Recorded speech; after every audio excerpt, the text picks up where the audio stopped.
Good evening, dear listener. Tonight, we open the pages of one of the most enchanting tales ever told.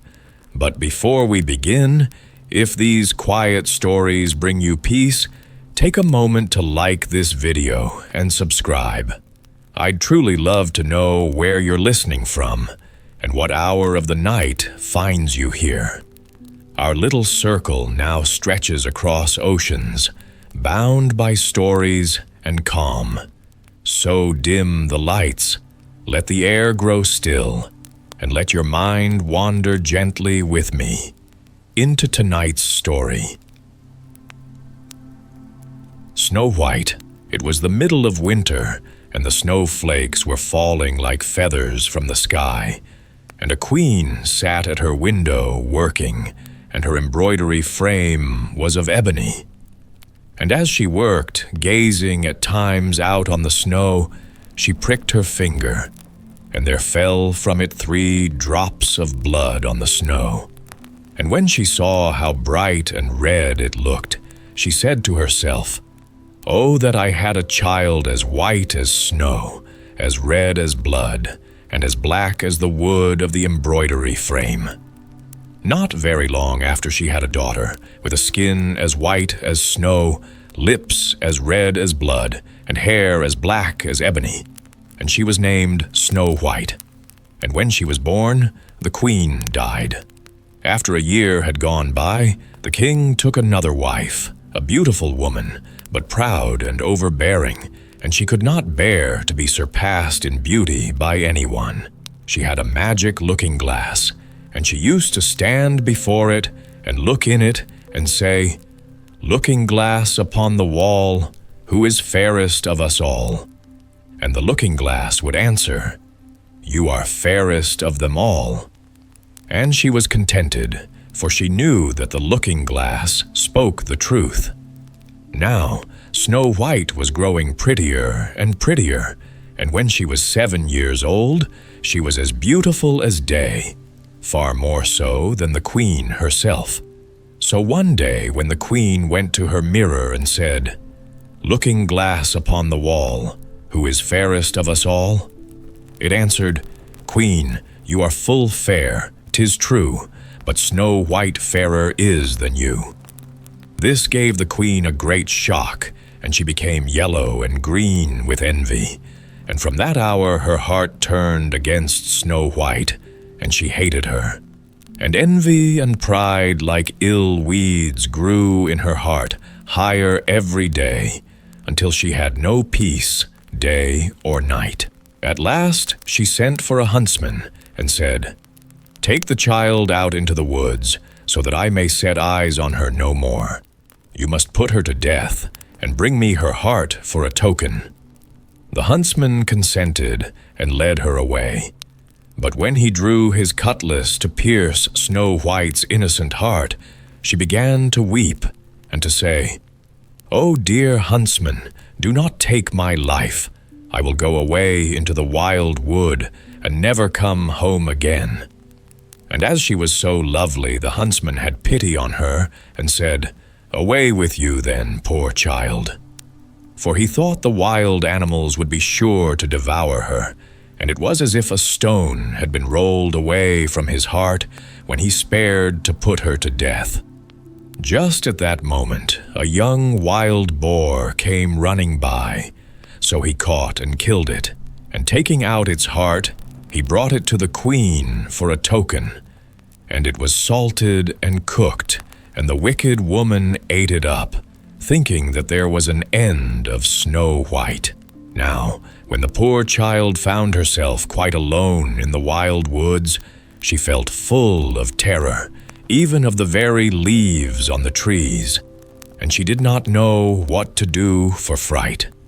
Then she began to run over the sharp stones and through the thorn bushes, and the wild beasts after her, but they did her no harm. She ran as long as her feet would carry her. And when the evening drew near, she came to a little house, and she went inside to rest. Everything there was very small, but as pretty and clean as possible. There stood the little table, ready laid, and covered with a white cloth, and 7 little plates, and 7 knives and forks, and drinking cups. By the wall stood 7 little beds, side by side, covered with clean white quilts. Snow White, being very hungry and thirsty, ate from each plate a little porridge and bread, and drank out of each little cup a drop of wine, so as not to finish up one portion alone. After that she felt so tired that she lay down on one of the beds, but it did not seem to suit her. One was too long, another too short, but at last the 7th was quite right. And so she lay down upon it, committed herself to heaven, and fell asleep. When it was quite dark, the masters of the house came home. They were 7 dwarfs, whose occupation was to dig underground among the mountains.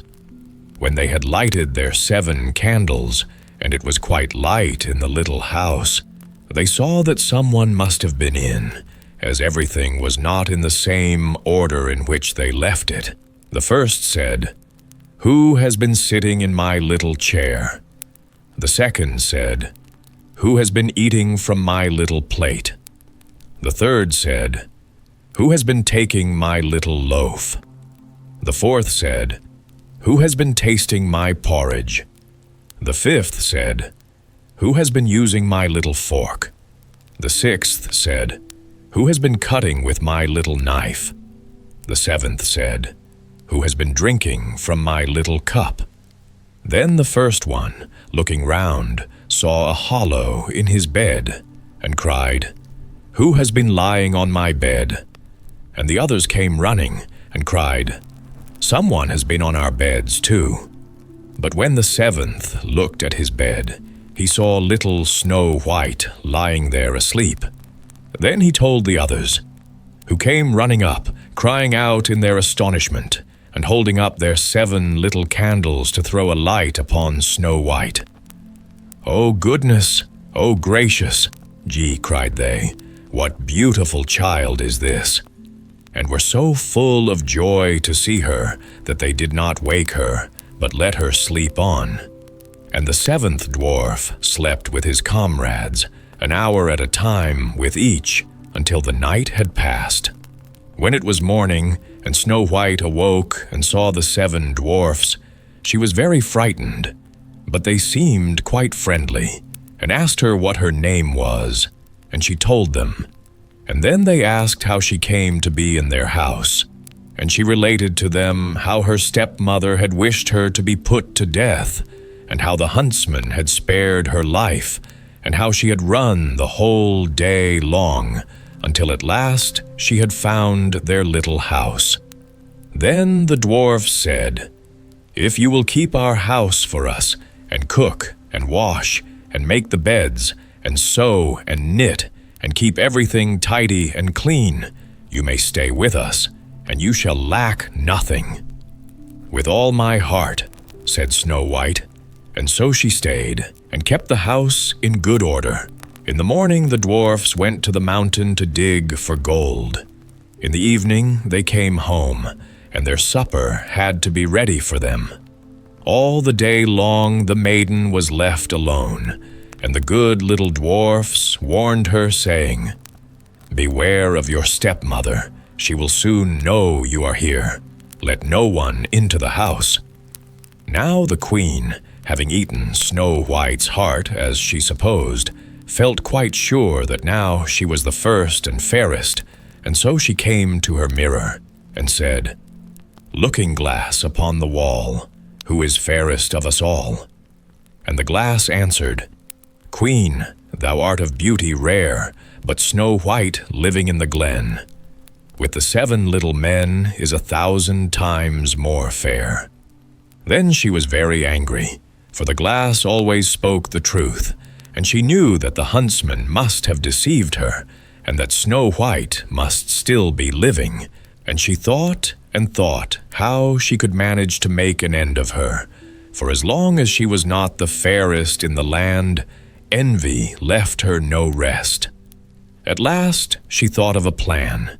she painted her face and dressed herself like an old peddler woman, so that no one would have known her. In this disguise, she went across the 7 mountains, until she came to the house of the 7 little dwarfs, and she knocked at the door and cried, "Fine wares to sell, fine wares to sell." Snow White peeped out of the window and cried, "Good day, good woman, what have you to sell?" "Good wares, fine wares," answered she, "laces of all colors." And she held up a piece that was woven of variegated silk. "I need not be afraid of letting in this good woman," thought Snow White, and she unbarred the door and bought the pretty lace.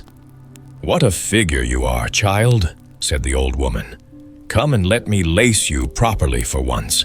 Snow White, suspecting nothing, stood up before her and let her lace her with the new lace, but the old woman laced so quick and tight that it took Snow White's breath away, and she fell down as dead. "Now you have done with being the fairest," said the old woman as she hastened away.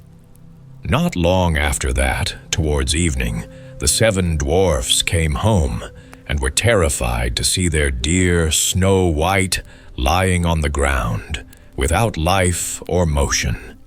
They raised her up, and when they saw how tightly she was laced, they cut the lace in 2.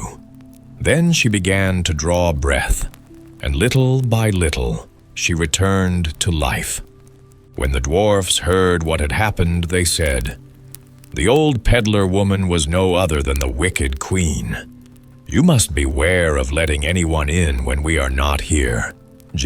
And when the wicked woman got home, she went to her glass and said, "Looking glass against the wall, who is fairest of us all?"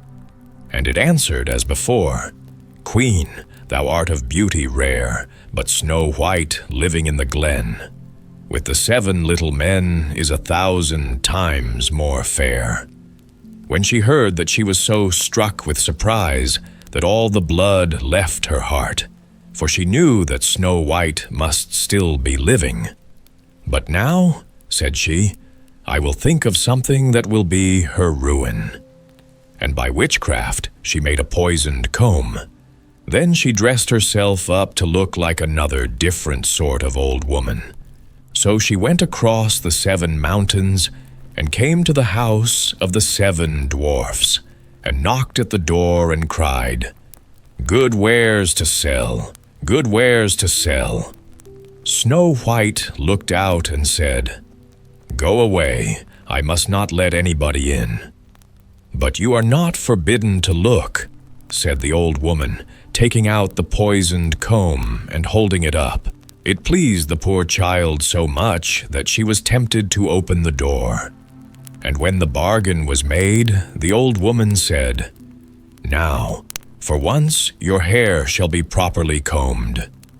Poor Snow White, thinking no harm, let the old woman do as she would, but no sooner was the comb put in her hair than the poison began to work, and the poor girl fell down senseless. "Now, you paragon of beauty," said the wicked woman, "this is the end of you," and went off. By good luck, it was now near evening, and the 7 little dwarfs came home. When they saw Snow White lying on the ground as dead, they thought directly that it was the stepmother's doing, and looked about, found the poisoned comb, and no sooner had they drawn it out of her hair than Snow White came to herself, and related all that had passed. Then they warned her once more to be on her guard, and never again to let anyone in at the door. And the queen went home, and stood before the looking-glass and said, "Looking glass against the wall, who is fairest of us all?" And the looking-glass answered as before, "Queen, thou art of beauty rare, but Snow White living in the glen, with the 7 little men, is 1,000 times more fair." When she heard the looking-glass speak thus, she trembled and shook with anger. "Snow White shall die," cried she, though it should cost me my own life." And then she went to a secret, lonely chamber, where no one was likely to come, and there she made a poisonous apple. It was beautiful to look upon, being white with red cheeks, so that anyone who should see it must long for it. But whoever ate even a little bit of it must die. When the apple was ready, she painted her face and clothed herself like a peasant woman, and went across the 7 mountains to where the 7 dwarfs lived. And when she knocked at the door, Snow White put her head out of the window and said, "I dare not let anybody in. The 7 dwarfs told me not." "All right," answered the woman. "I can easily get rid of my apples elsewhere. There, I will give you one." "No," answered Snow White. "I dare not take anything." "Are you afraid of poison?" said the woman. "Look here, I will cut the apple in 2 pieces. You shall have the red side, I will have the white one." For the apple was so cunningly made that all the poison was in the rosy half of it. Snow White longed for the beautiful apple, and as she saw the peasant woman eating a piece of it, she could no longer refrain, but stretched out her hand and took the poisoned half. But no sooner had she taken a morsel of it into her mouth than she fell to the earth as dead.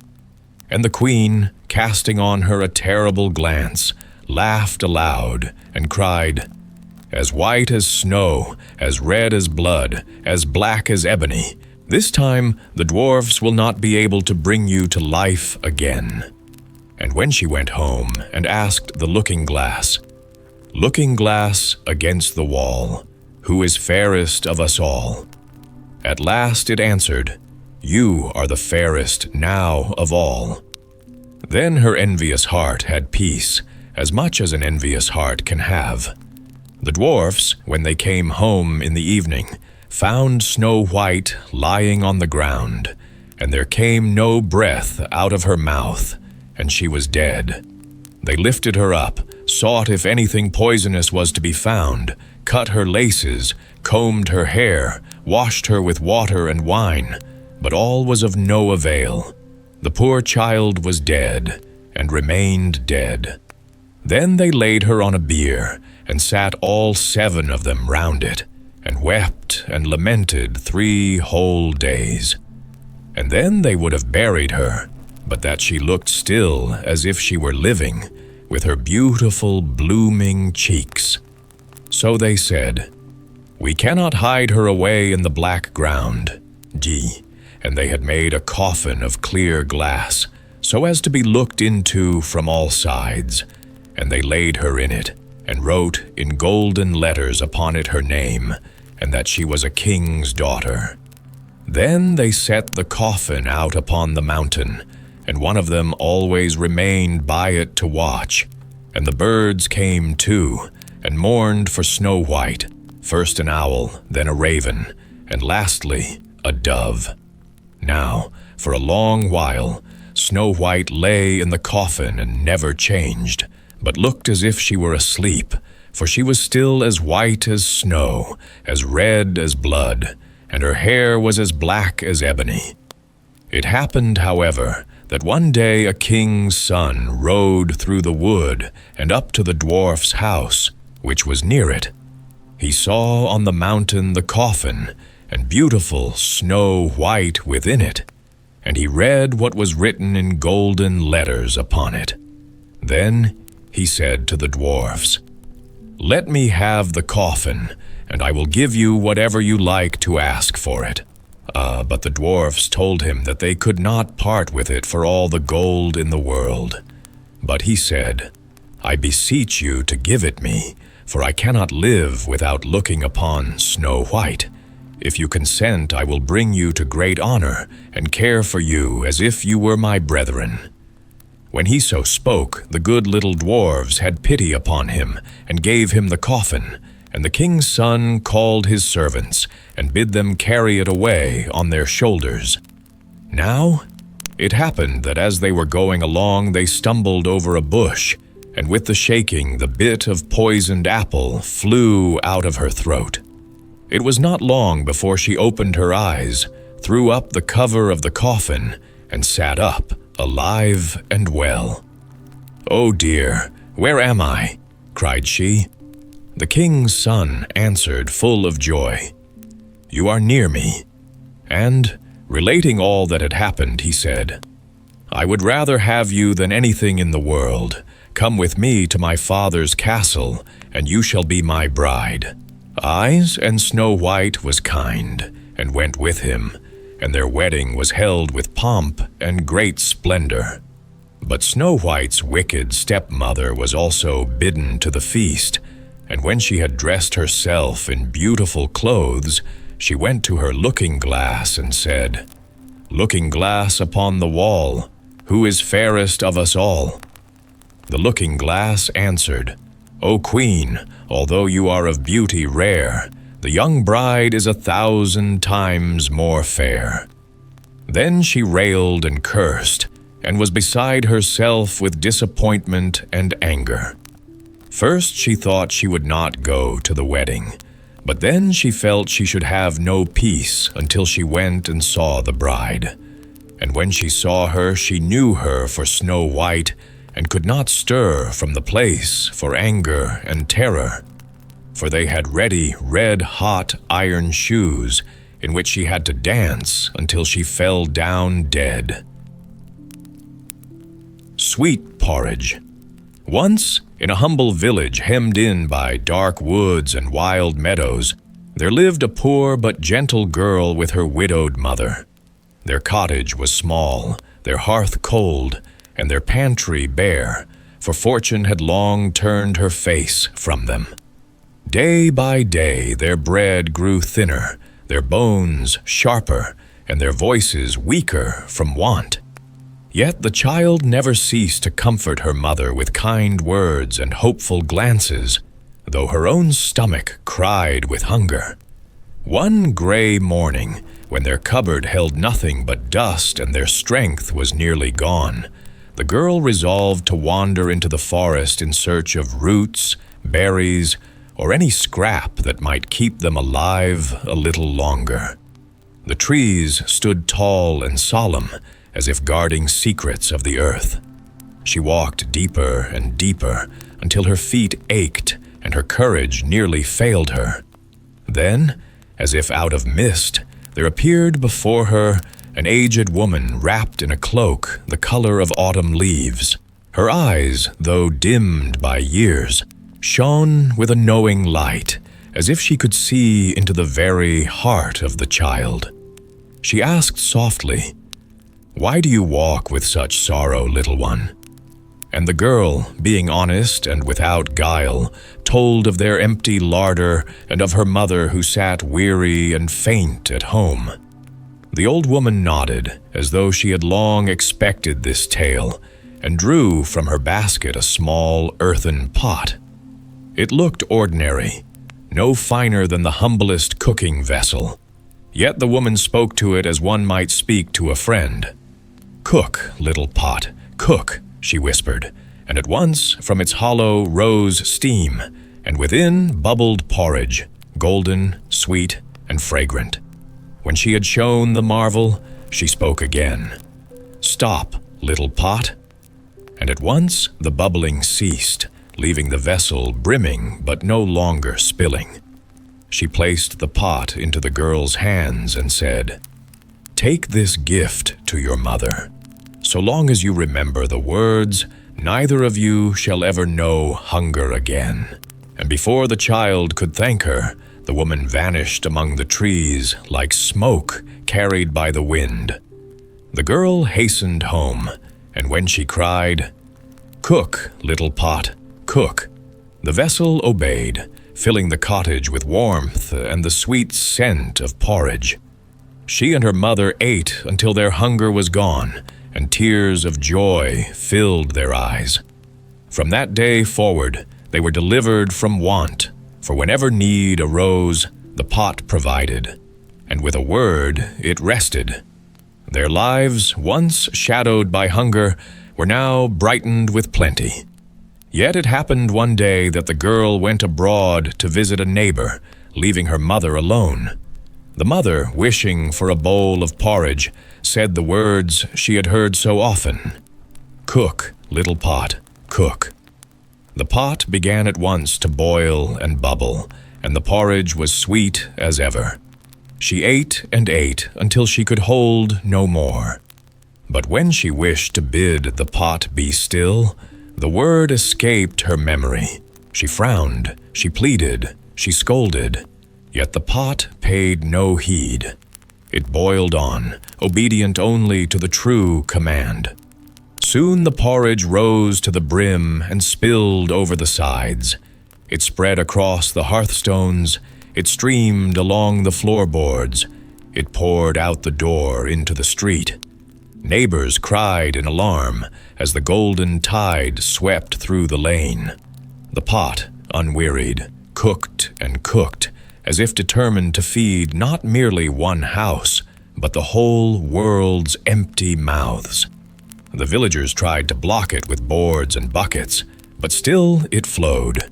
It filled cellars and barns, it climbed over thresholds, it pressed against windows. First one house drowned in porridge, then another, until the entire street lay beneath the steaming flood. The people wailed, for they saw no end to the disaster, and they feared their town would vanish beneath this strange and endless meal. At last, when but a single house stood untouched on the far edge of the town, the girl returned from her errand.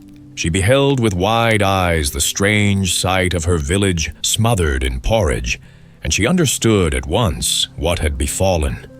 She hurried home, waded through the steaming waves, and with a clear voice spoke the words, "Stop, little pot." Instantly the vessel obeyed and grew still, as harmless as any ordinary pot. But the work was already done. Porridge lay in heaps through the streets and fields. Those who wished to return to their houses or pass through the town could do so only by eating their way back, spoonful by spoonful, mouthful by mouthful. And so it was said that never again did that town know hunger, for the little pot had fed them all beyond measure. And the girl and her mother lived content, their cottage ever warm, their table never bare, for they alone knew both the beginning and the end of the little pot's song. The Poor Miller's Boy and the Cat. In a quiet valley by the bend of a restless stream, there stood a weathered mill of gray stone. Within its walls lived an aged miller, a man who had seen many summers and winters pass over his head, yet who had never known wife nor child to inherit his work. Instead, 3 apprentices served beneath him, and for many years they turned the heavy wheels, ground the corn, and bore the burdens of the house. At length, the miller, grown stiff in his limbs and weary of toil, spoke thus to his lads, "Children, I am old, and the day comes when I would rather rest by the chimney than carry sacks to the loft.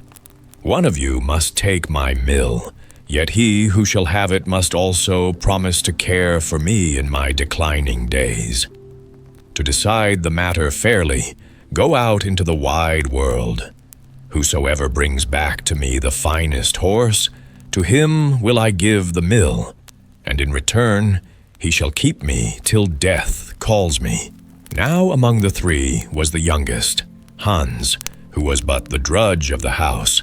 The others scornfully called him Stupid Hans, for he was slow of tongue and simple in manner. They grudged him any good fortune, and least of all the mill. Still, the 3 set forth together. When they came to the village, the elder 2 mocked Hans cruelly.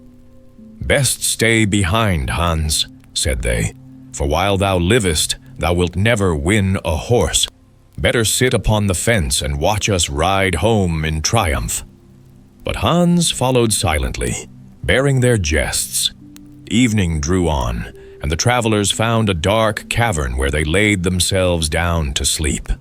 When Hans had sunk into slumber, the two wicked fellows rose, stole softly away, and left him alone in the cold hollow. They fancied themselves clever, yet ill fortune was already weaving a net about them. At dawn, Hans awoke. He rubbed his eyes, looked about at the high rock walls, and sighed. Alas, heavens above, where am I, and how shall I find a horse here? Climbing with effort out of the cavern, he wandered into the deep forest. His heart was heavy, for all seemed lost. As he walked, pondering, a small tabby cat crossed his path. She gazed at him with bright eyes and spoke gently. Hans, whither goest thou? Hans marveled, saying, What? A cat that speaks? Yet little good thou canst do me. The cat replied, I know thy wish. Thou wouldst gain a horse, fairer than any thou hast ever beheld. Come with me, serve me faithfully for 7 years, and thy reward shall be such a horse as shines brighter than the sun upon a clear day. Hans thought to himself, This is wondrous strange, yet I shall see if truth lies in her words. So he followed the little cat. She led him to a castle unlike any he had seen before, where the halls rang not with human voices, but with the patter and mewing of countless cats. They were her servants, and they leapt upstairs and down, swift and merry, their tails high like banners. In the evening, when supper was laid, 3 cats brought forth instruments and made music. One puffed mightily upon a trumpet, cheeks round as apples. Another fiddled with great diligence, and the third droned upon a bassoon. Hans laughed to see it, yet the cats were well pleased. When the table was cleared, the tabby cat said, Now, Hans, dance with me. But Hans shook his head. I will not dance with a cat. Never yet have I done such a thing. Then take him to bed, said she. So her servants lit him to his chamber. One drew off his shoes, another his stockings, a third pulled the coverlet, and the last leapt to the candle and puffed it out. Morning came, and again the cats waited upon him. One brought stockings, another shoes, another washed him, and one even dried his face with her soft tail. That feels gentle indeed, thought Hans. Yet he must labor. The cat set him to chop wood, and gave him an axe of silver, a wedge and saw of silver, and a mallet of copper. He worked faithfully, and though he wondered each day when his horse should come, he spoke not. At another time, she bade him mow her meadow. She gave him a scythe of silver and a whetstone of gold, commanding him to return them carefully.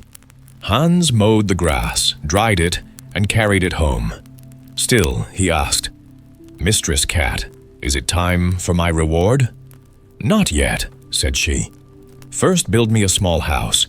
Here are tools, all of silver, axe, plane, and square. Use them well. So Hans built the little house, and when it was done, years had passed as though they were but months. 7 years slipped by like half a year's dream. Then at last the cat said, Hans, thou hast served me well. Wouldst thou see my horses? She led him to the little house, opened the door, and behold, 12 horses stood within, their coats bright as polished glass, their manes flowing like golden silk. Hans's heart leapt at the sight. The cat gave him food and drink and said, Now go home. Thy horse I will bring to thee in 3 days' time. So Hans returned to the mill. Yet in all those years no new garment had he been given. He still wore the old smock frock, now too small and tattered. The other apprentices were already come back, each leading a horse, one blind, the other lame. They mocked Hans, asking, Where is thine? It will follow in 3 days, said he. They laughed the louder. The miller, ashamed of Hans's rags, bade him eat outside, not at the table. At night the others denied him a bed, so he crept into the goose house and lay upon hard straw. On the third morning, rumbling wheels were heard. A splendid coach came, drawn by 6 shining horses, and behind was led a 7th, fairer than any steed the miller had ever seen. From the coach stepped a noble princess, arrayed in jewels. And lo, she was none other than the little tabby cat. "Where is the miller's boy, the drudge?" she asked. "In the goose house," answered the miller, "for he is too ragged to sit within."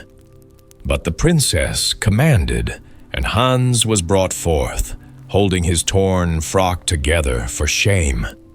The servants washed him, dressed him in garments rich as a king's, and he shone more handsome than either of his fellows.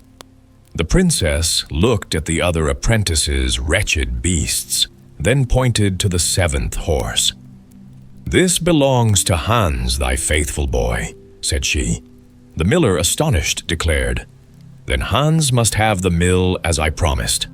But the princess replied, "The horse is his, yet let him keep the mill also, for he shall dwell not here, but with me." So she set Hans beside her in the coach, and they drove first to the little house he had built. Lo, it had become a shining castle, its halls filled with silver and gold. There she made him her husband, and together they lived in great riches and honor. And from that time forth, none dared say that a simple or foolish lad might not rise to greatness, if only he prove faithful and true.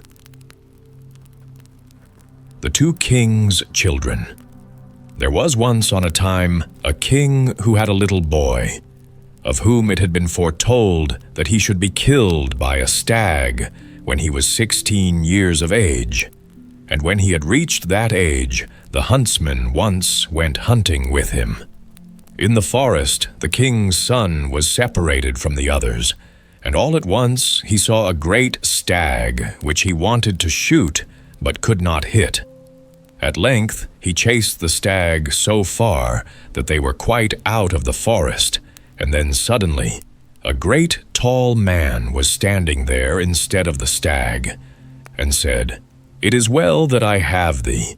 I have already ruined 6 pairs of glass skates with running after thee, and have not been able to get thee."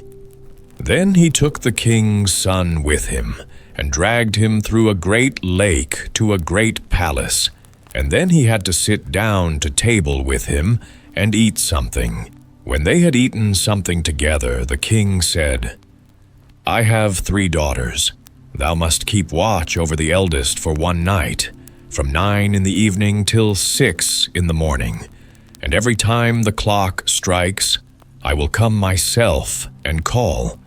And if thou then givest me no answer, tomorrow morning thou shalt be put to death. But if thou always givest me an answer, thou shalt have her to wife." When the young folks went to the bedroom, there stood a stone image of Saint Christopher, and the king's daughter said to it, "My father will come at 9 o'clock, and every hour till it strikes 3. When he calls, give him an answer instead of the king's son." Then the stone image of Saint Christopher nodded its head quite quickly, and then more and more slowly, till at last it stood still. The next morning the king said to him, "Thou hast done the business well, but I cannot give my daughter away. Thou must now watch a night by my 2nd daughter, and then I will consider with myself whether thou canst have my eldest daughter to wife. But I shall come every hour myself, and when I call thee, answer me, and if I call thee, and thou dost not reply, thy blood shall flow." Then they both went into the sleeping room, and there stood a still larger stone image of Saint Christopher, and the king's daughter said to it, "If my father calls, do you answer him?" Then the great stone image of Saint Christopher again nodded its head quite quickly, and then more and more slowly, until at last it stood still again. And the king's son lay down on the threshold, put his hand under his head, and slept. The next morning the king said to him, "Thou hast done the business really well, but I cannot give my daughter away. Thou must now watch a night by the youngest princess, and then I will consider with myself whether thou canst have my second daughter to wife. But I shall come every hour myself, and when I call thee, answer me.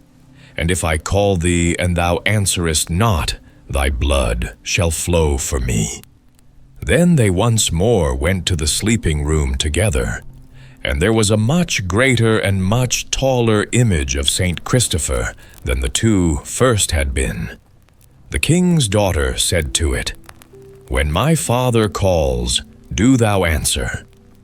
Then the great tall stone image of Saint Christopher nodded quite half an hour with its head, until at length the head stood still again, and the king's son laid himself down on the threshold of the door and slept.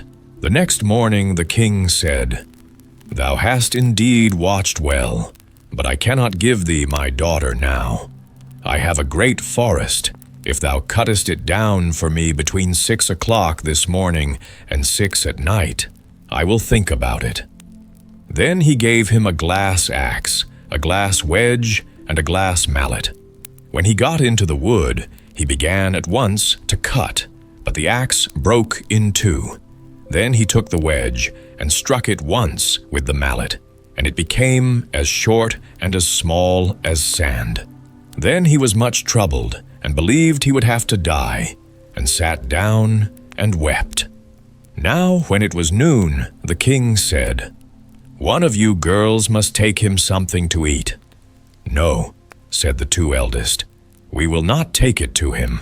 The one by whom he last watched can take him something." Then the youngest was forced to go and take him something to eat. When she got into the forest, she asked him how he was getting on. "Oh," said he, "I am getting on very badly." Then she said he was to come and just eat a little. "Nay," said he, "I cannot do that. I shall still have to die, so I will eat no more." Then she spoke so kindly to him and begged him just to try, that he came and ate something. When he had eaten something, she said, "I will comb thy hair a while, and then thou wilt feel happier." So she combed his hair, and he became weary and fell asleep. And then she took her handkerchief and made a knot in it, and struck it 3 times on the earth, and said, "Earth-workers, come forth." In a moment, numbers of little earthmen came forth, and asked what the king's daughter commanded. Then said she, "In 3 hours' time, the great forest must be cut down, and the whole of the wood laid in heaps." So the little earthmen went about and got together the whole of their kindred to help them with the work. They began at once, and when the 3 hours were over, all was done. And they came back to the king's daughter, and told her so. Then she took her white handkerchief again and said, "Earth-workers, go home." On this they all disappeared. When the king's son awoke, he was delighted, and she said, "Come home when it has struck 6 o'clock." He did as she told him, and then the king asked, "Hast thou made away with the forest?" "Yes," said the king's son. When they were sitting at table, the king said, "I cannot yet give thee my daughter to wife. Thou must still do something more for her sake." So he asked what it was to be then. "I have a great fish pond," said the king. "Thou must go to it tomorrow morning and clear it of all mud until it is as bright as a mirror, and fill it with every kind of fish." The next morning the king gave him a glass shovel and said, "The fish pond must be done by 6 o'clock."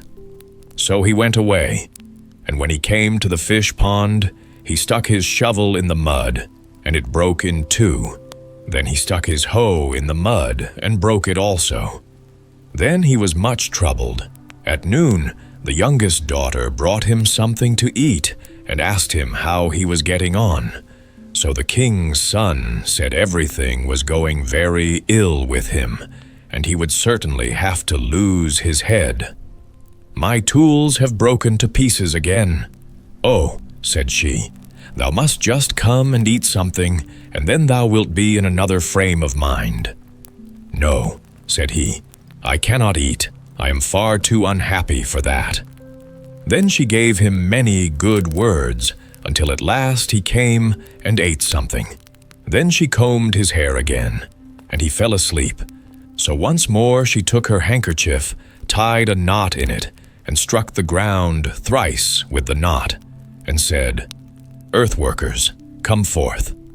In a moment a great many little earthmen came and asked what she desired, and she told them that in 3 hours' time they must have the fish pond entirely cleaned out, and it must be so clear that people could see themselves reflected in it, and every kind of fish must be in it.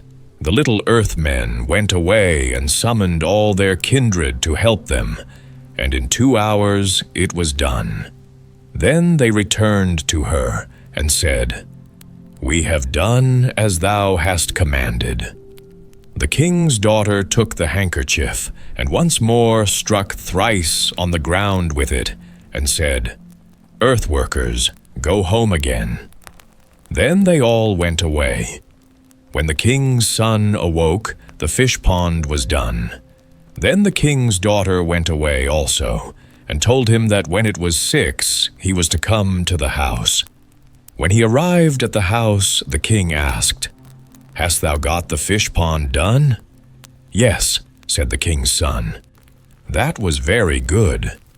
When they were again sitting at table, the king said, "Thou hast certainly done the fish pond, but I cannot give thee my daughter yet. Thou must just do one thing more." "What is that then?" asked the king's son. The king said he had a great mountain on which there was nothing but briars, which must all be cut down. And at the top of it the youth must build up a great castle, which must be as strong as could be conceived, and all the furniture and fittings belonging to a castle must be inside it.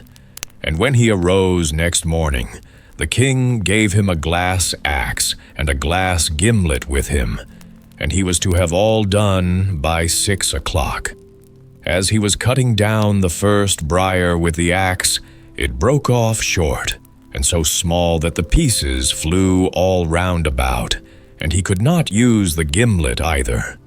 Then he was quite miserable, and waited for his dearest to see if she would not come and help him in his need. When it was midday, she came and brought him something to eat. He went to meet her and told her all, and ate something, and let her comb his hair and fell asleep. Then she once more took the knot, and struck the earth with it, and said, "Earth-workers, come forth." Then came once again numbers of earthmen, and asked what her desire was. Then said she, "In the space of 3 hours they must cut down the whole of the briars, and a castle must be built on the top of the mountain that must be as strong as anyone could conceive, and all the furniture that pertains to a castle must be inside it." They went away and summoned their kindred to help them, and when the time was come, all was ready. Then they came to the king's daughter and told her so. And the king's daughter took her handkerchief and struck thrice on the earth with it, and said, "Earth-workers, go home," on which they all disappeared. When therefore the king's son awoke and saw everything done, he was as happy as a bird in air. When it had struck 6, they went home together. Then said the king, "Is the castle ready?" "Yes," said the king's son. When they sat down to table, the king said, I cannot give away my youngest daughter until the two eldest are married. B. Then the king's son and the king's daughter were quite troubled, and the king's son had no idea what to do. But he went by night to the king's daughter and ran away with her. When they had got a little distance away, the king's daughter peeped round and saw her father behind her. "Oh," said she, "what are we to do? My father is behind us and will take us back with him. I will at once change thee into a briar and myself into a rose, and I will shelter myself in the midst of the bush." When the father reached the place, there stood a briar with one rose on it. Then he was about to gather the rose when the thorn came and pricked his finger, so that he was forced to go home again. His wife asked why he had not brought their daughter back with him. So he said he had nearly got up to her, but that all at once he had lost sight of her, and a briar with one rose was growing on the spot. Then said the queen, "If thou hadst but gathered the rose, the briar would have been forced to come too." So he went back again to fetch the rose, but in the meantime the two were already far over the plain, and the king ran after them. Then the daughter once more looked round and saw her father coming, and said, "Oh, what shall we do now? I will instantly change thee into a church, and myself into a priest, and I will stand up in the pulpit and preach." When the king got to the place, there stood a church, and in the pulpit was a priest preaching. So he listened to the sermon, and then went home again. Then the queen asked why he had not brought their daughter with him, and he said, "Nay, I ran a long time after her, and just as I thought I should soon overtake her, a church was standing there, and a priest was in the pulpit preaching." "Thou shouldst just have brought the priest," said his wife, "and then the church would soon have come. It is no use to send thee. I must go there myself." When she had walked for some time, and could see the two in the distance, the king's daughter peeped round, and saw her mother coming, and said, "Now we are undone, for my mother is coming herself. I will immediately change thee into a fish pond, and myself into a fish." When the mother came to the place, there was a large fish pond, and in the midst of it a fish was leaping about and peeping out of the water, and it was quite merry. She wanted to catch the fish, but she could not. Then she was very angry, and drank up the whole pond in order to catch the fish. But it made her so ill that she was forced to vomit, and vomited the whole pond out again. Then she cried, "I see very well that nothing can be done now," and said that now they might come back to her. Then the king's daughter went back again, and the queen gave her daughter 3 walnuts, and said, "With these thou canst help thyself when thou art in thy greatest need." So the young folks went once more away together, and when they had walked quite 10 miles, they arrived at the castle from whence the king's son came, and close by it was a village. When they reached it, the king's son said, "Stay here, my dearest. I will just go to the castle, and then will I come with a carriage and with attendants to fetch thee." When he got to the castle, they all rejoiced greatly at having the king's son back again, and he told them he had a bride who was now in the village, and they must go with the carriage to fetch her. Then they harnessed the horses at once, and many attendants seated themselves outside the carriage.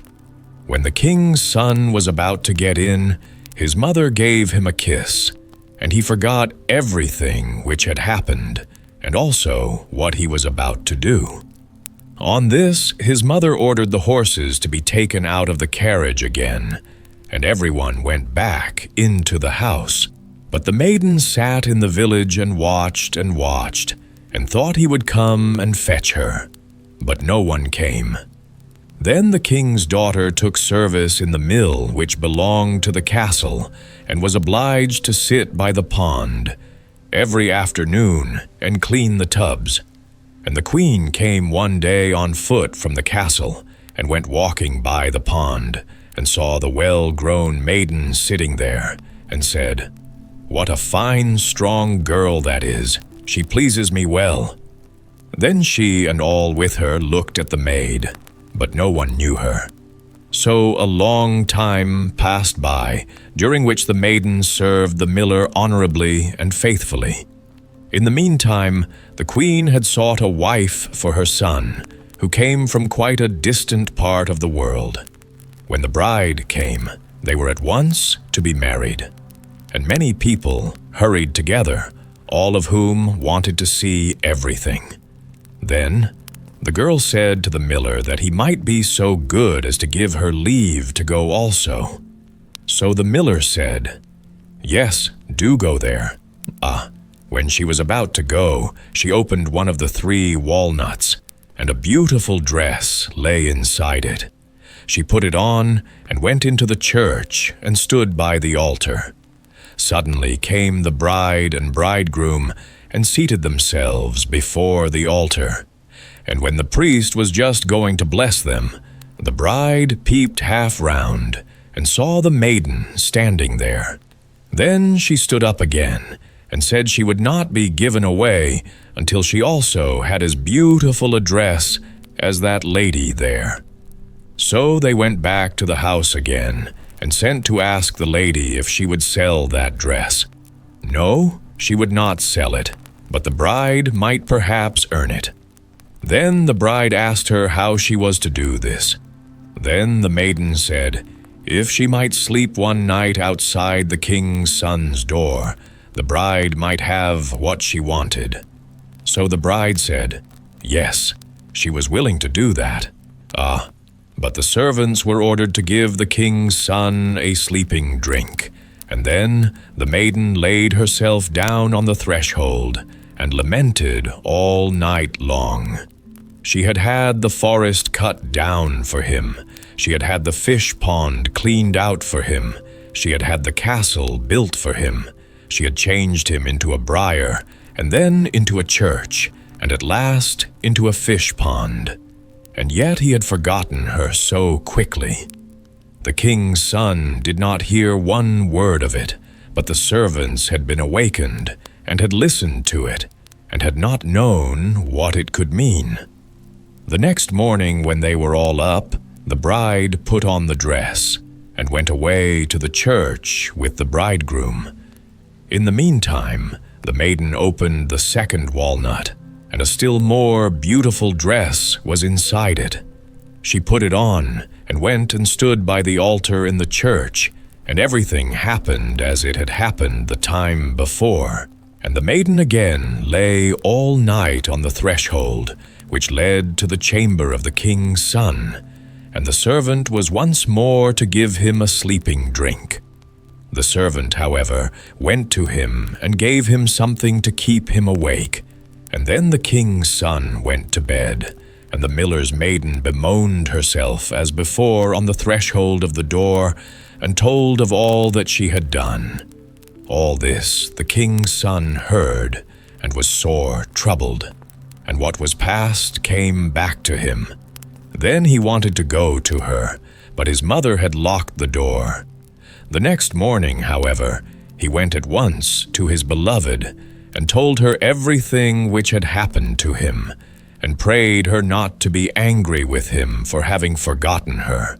Then the king's daughter opened the third walnut, and within it was a still more magnificent dress, which she put on, and went with her bridegroom to church. And numbers of children came who gave them flowers, and offered them gay ribbons to bind about their feet, and they were blessed by the priest, and had a merry wedding. But the false mother and the bride had to depart. And the mouth of the person who last told all this is still warm. Hans, my Hedgehog. There was once a countryman who had money and land in plenty, but how rich soever he was, one thing was still wanting. In his happiness, he had no children. Often when he went into the town with the other peasants, they mocked him and asked why he had no children. At last he became angry, and when he got home, he said, "I will have a child, even if it be a hedgehog." Then his wife had a child. That was a hedgehog in the upper part of his body, and a boy in the lower. And when she saw the child, she was terrified, and said, "See, there thou hast brought ill luck on us." Then said the man, "What can be done now? The boy must be christened, but we shall not be able to get a godfather for him." The woman said, "And we cannot call him anything else but Hans my Hedgehog." When he was christened, the parson said, "He cannot go into any ordinary bed because of his spikes." So a little straw was put behind the stove, and Hans my Hedgehog was laid on it. His mother could not suckle him, for he would have pricked her with his quills. So he lay there behind the stove for 8 years, and his father was tired of him and thought, if he would but die. He did not die, however, but remained lying there. Now it happened that there was a fair in the town, and the peasant was about to go to it, and asked his wife what he should bring back with him for her. "A little meat and a couple of white rolls, which are wanted for the house," said she. Then he asked the servant, and she wanted a pair of slippers and some stockings with clocks. At last he said also, "And what wilt thou have, Hans my Hedgehog?" "Dear father," he said, "do bring me bagpipes." When therefore the father came home again, he gave his wife what he had bought for her, meat and white rolls, and then he gave the maid the slippers, and the stockings with clocks.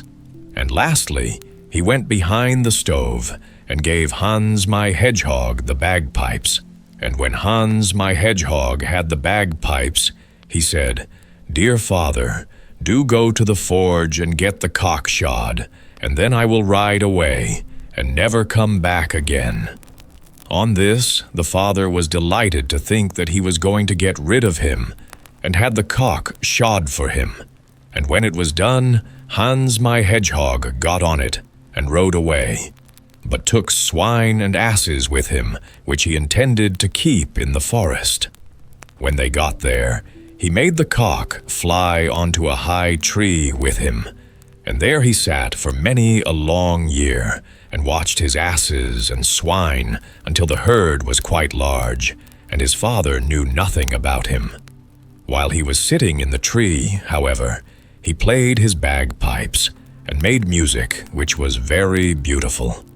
Once a king came traveling by who had lost his way and heard the music. He was astonished at it, and sent his servant forth to look all round and see from whence this music came. He spied about, but saw nothing but a little animal sitting up aloft on the tree, which looked like a cock with a hedgehog on it which made this music. Then the king told the servant he was to ask why he sat there, and if he knew the road which led to his kingdom. So Hans my Hedgehog descended from the tree, and said he would show the way if the king would write a bond, and promise him whatever he first met in the royal courtyard, as soon as he arrived at home. Then the king thought, "I can easily do that. Hans my Hedgehog understands nothing, and I can write what I like." So the king took pen and ink and wrote something, and when he had done it, Hans my Hedgehog showed him the way, and he got safely home.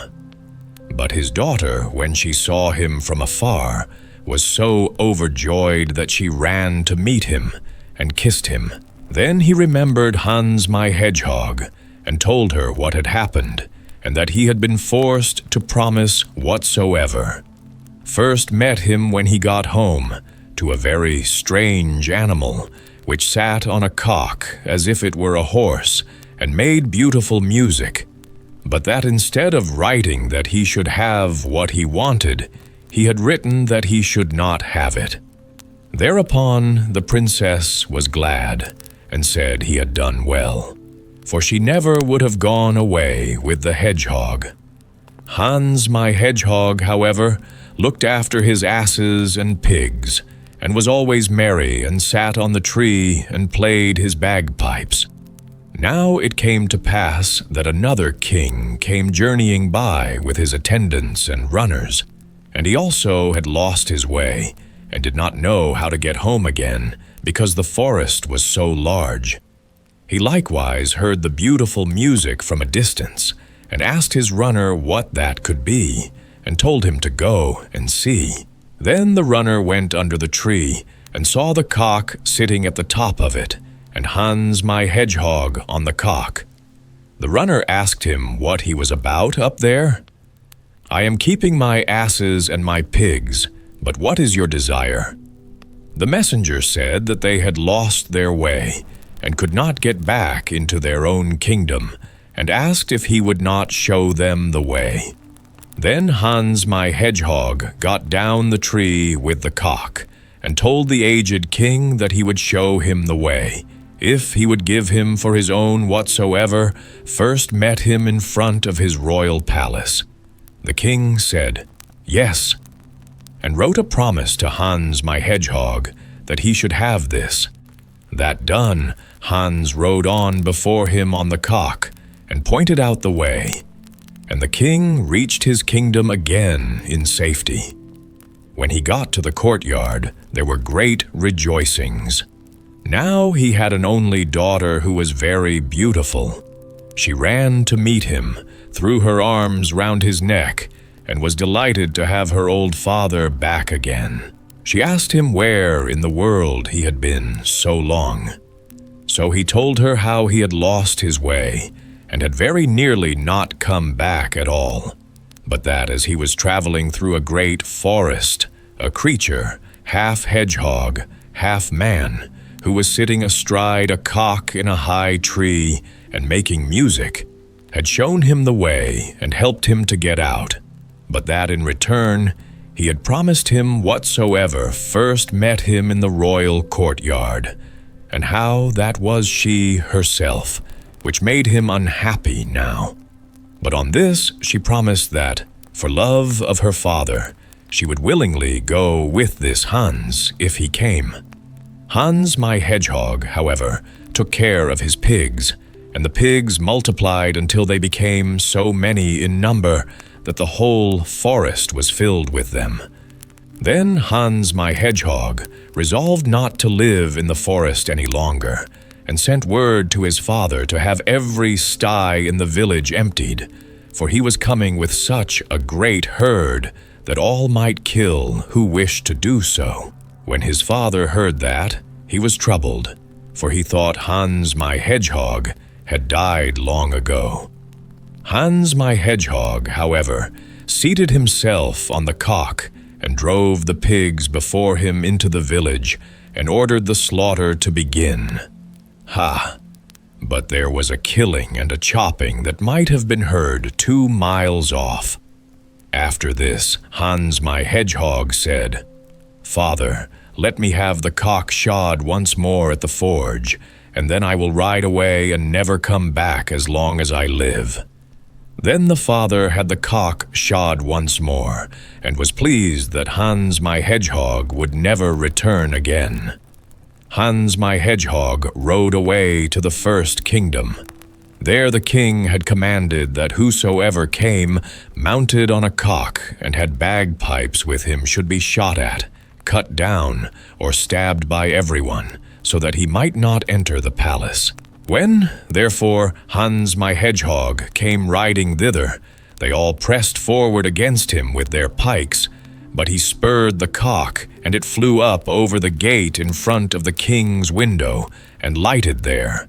And Hans cried that the king must give him what he had promised, or he would take both his life and his daughter's. Then the king began to speak his daughter fair, and to beg her to go away with Hans in order to save her own life and her father's. So she dressed herself in white, and her father gave her a carriage with 6 horses and magnificent attendants, together with gold and possessions. She seated herself in the carriage and placed Hans my Hedgehog beside her with the cock and the bagpipes, and then they took leave and drove away, and the king thought he should never see her again. He was, however, deceived in his expectation, for when they were at a short distance from the town, Hans my Hedgehog took her pretty clothes off and pierced her with his hedgehog's skin until she bled all over. "That is the reward of your falseness," said he. "Go your way, I will not have you." And on that he chased her home again, and she was disgraced for the rest of her life. Hans my Hedgehog, however, rode on further on the cock with his bagpipes to the dominions of the second king to whom he had shown the way. This one, however, had arranged that if anyone resembling Hans my Hedgehog should come, they were to present arms, give him safe conduct, cry long life to him, and lead him to the royal palace. But when the king's daughter saw him, she was terrified, for he looked quite too strange. She remembered, however, that she could not change her mind, for she had given her promise to her father. So Hans my Hedgehog was welcomed by her and married to her, and had to go with her to the royal table, and she seated herself by his side, and they ate and drank. When the evening came and they wanted to go to sleep, she was afraid of his quills, but he told her she was not to fear, for no harm would befall her. And he told the old king that he was to appoint 4 men to watch by the door of the chamber and light a great fire. And when he entered the room and was about to get into bed, he would creep out of his hedgehog's skin and leave it lying there by the bedside, and that the men were to run nimbly to it, throw it in the fire, and stay by it until it was consumed. When the clock struck 11, he went into the chamber, stripped off the hedgehog's skin, and left it lying by the bed. Then came the men and fetched it swiftly and threw it in the fire. And when the fire had consumed it, he was delivered, and lay there in bed in human form, but he was coal-black, as if he had been burnt. The king sent for his physician, who washed him with precious salves and anointed him, and he became white and was a handsome young man. When the king's daughter saw that she was glad, and the next morning they arose joyfully, ate and drank, and then the marriage was properly solemnized, and Hans my Hedgehog received the kingdom from the aged king. When several years had passed, he went with his wife to his father, and said that he was his son. The father, however, declared he had no son, he had never had but one, and he had been born like a hedgehog with spikes, and had gone forth into the world. Then Hans made himself known, and the old father rejoiced and went with him to his kingdom. Hans in luck. Hans had served his master for 7 years, so he said to him, "Master, my time is up. Now I should be glad to go back home to my mother. Give me my wages." The master answered, "You have served me faithfully and honestly. As the service was, so shall the reward be." And he gave Hans a piece of gold as big as his head. Hans pulled his handkerchief out of his pocket, wrapped up the lump in it, put it on his shoulder, and set out on the way home. As he went on, always putting one foot before the other, he saw a horseman trotting quickly and merrily by on a lively horse. "Ah," said Hans quite loud, "what a fine thing it is to ride! There you sit as on a chair, you stumble over no stones, you save your shoes and get on, you don't know how." The rider, who had heard him, stopped and called out, "Hullo, Hans, why do you go on foot then?" "I must," answered he. for I have this lump to carry home. It is true that it is gold, but I cannot hold my head straight for it, and it hurts my shoulder." "I will tell you what," said the rider. "We will exchange. I will give you my horse, and you can give me your lump." "With all my heart," said Hans, "but I can tell you, you will have to crawl along with it." The rider got down, took the gold, and helped Hans up, then gave him the bridle tight in his hands and said, "If you want to go at a really good pace, you must click your tongue and call out, 'Jup, Jup.'" Hans was heartily delighted as he sat upon the horse and rode away, so bold and free. After a little while, he thought that it ought to go faster, and he began to click with his tongue and call out, "Jup, Jup." The horse put himself into a sharp trot, and before Hans knew where he was thrown off and lying in a ditch which separated the field from the highway. The horse would have gone off too if it had not been stopped by a countryman who was coming along the road and driving a cow before him. Hans got his limbs together and stood up on his legs again, but he was vexed and said to the countryman, "It is a poor joke, this riding, especially when one gets hold of a mare like this that kicks and throws one off so that one has a chance of breaking one's neck. Never again will I mount it. Now I like your cow, for one can walk quietly behind her and have over and above one's milk, butter, and cheese every day without fail. What would I not give to have such a cow?" "Well," said the countryman, "if it would give you so much pleasure, I do not mind giving the cow for the horse." Hans agreed with the greatest delight. The countryman jumped upon the horse and rode quickly away. Hans drove his cow quietly before him and thought over his lucky bargain. "If only I have a morsel of bread, and that can hardly fail me, I can eat butter and cheese with it as often as I like. If I am thirsty, I can milk my cow and drink the milk. Good heart, what more can I want?" When he came to an inn, he made a halt, and in his great content ate up what he had with him, his dinner and supper, and all he had, and with his last few farthings had half a glass of beer. Then he drove his cow onwards along the road to his mother's village. As it drew nearer midday, the heat was more oppressive, and Hans found himself upon a moor which it took about an hour to cross. He felt it very hot, and his tongue clave to the roof of his mouth with thirst. "I can find a cure for this," thought Hans. "I will milk the cow now and refresh myself with the milk." He tied her to a withered tree, and as he had no pail, he put his leather cap underneath. But try as he would, not a drop of milk came. And as he set himself to work in a clumsy way, the impatient beast at last gave him such a blow on his head with its hind foot that he fell on the ground, and for a long time could not think where he was. By good fortune, a butcher just then came along the road with a wheelbarrow, in which lay a young pig. "What sort of a trick is this?" cried he, and helped the good Hans up. Hans told him what had happened. The butcher gave him his flask and said, "Take a drink and refresh yourself. The cow will certainly give no milk. It is an old beast. At the best, it is only fit for the plough or for the butcher." "Well, well," said Hans as he stroked his hair down on his head. "Who would have thought it?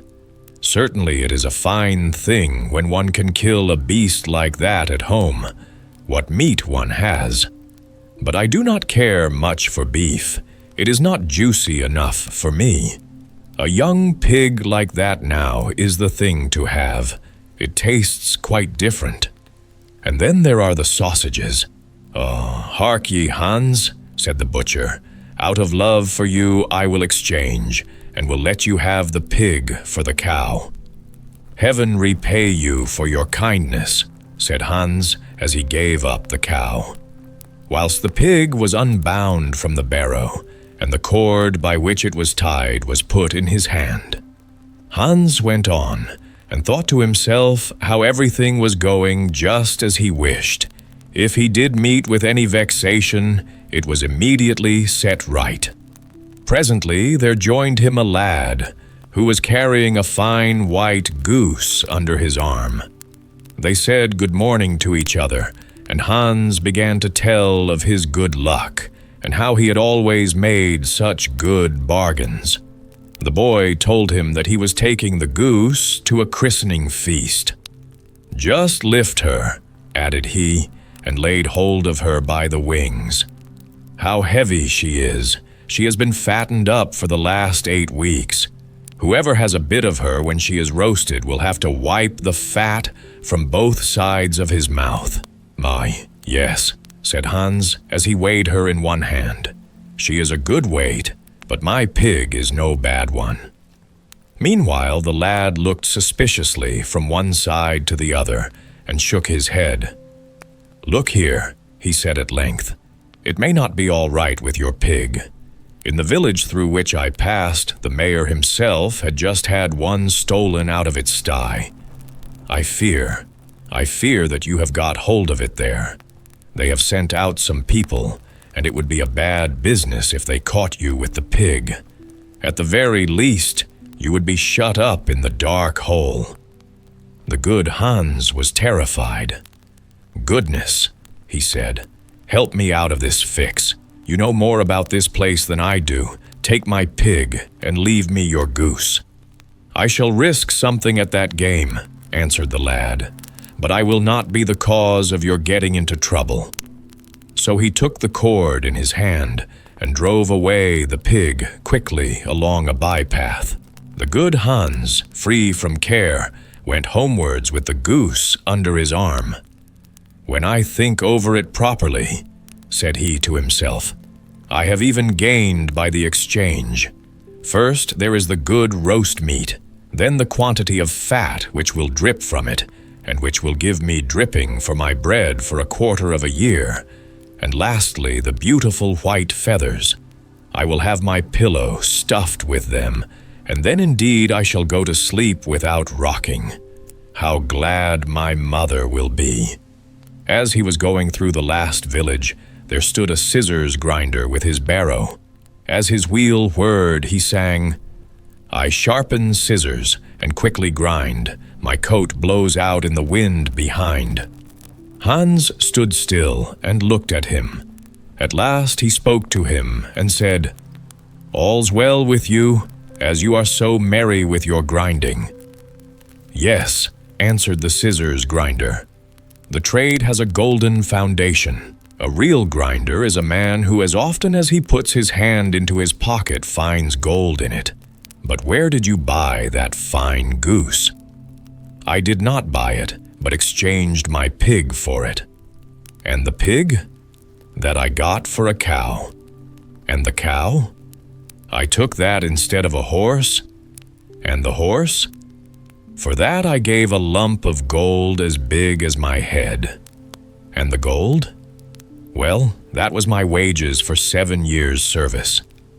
"You have known how to look after yourself each time," said the grinder. "If you can only get on so far as to hear the money jingle in your pocket whenever you stand up, you will have made your fortune." "How shall I manage that?" said Hans. "You must be a grinder as I am. Nothing particular is wanted for it but a grindstone. The rest finds itself.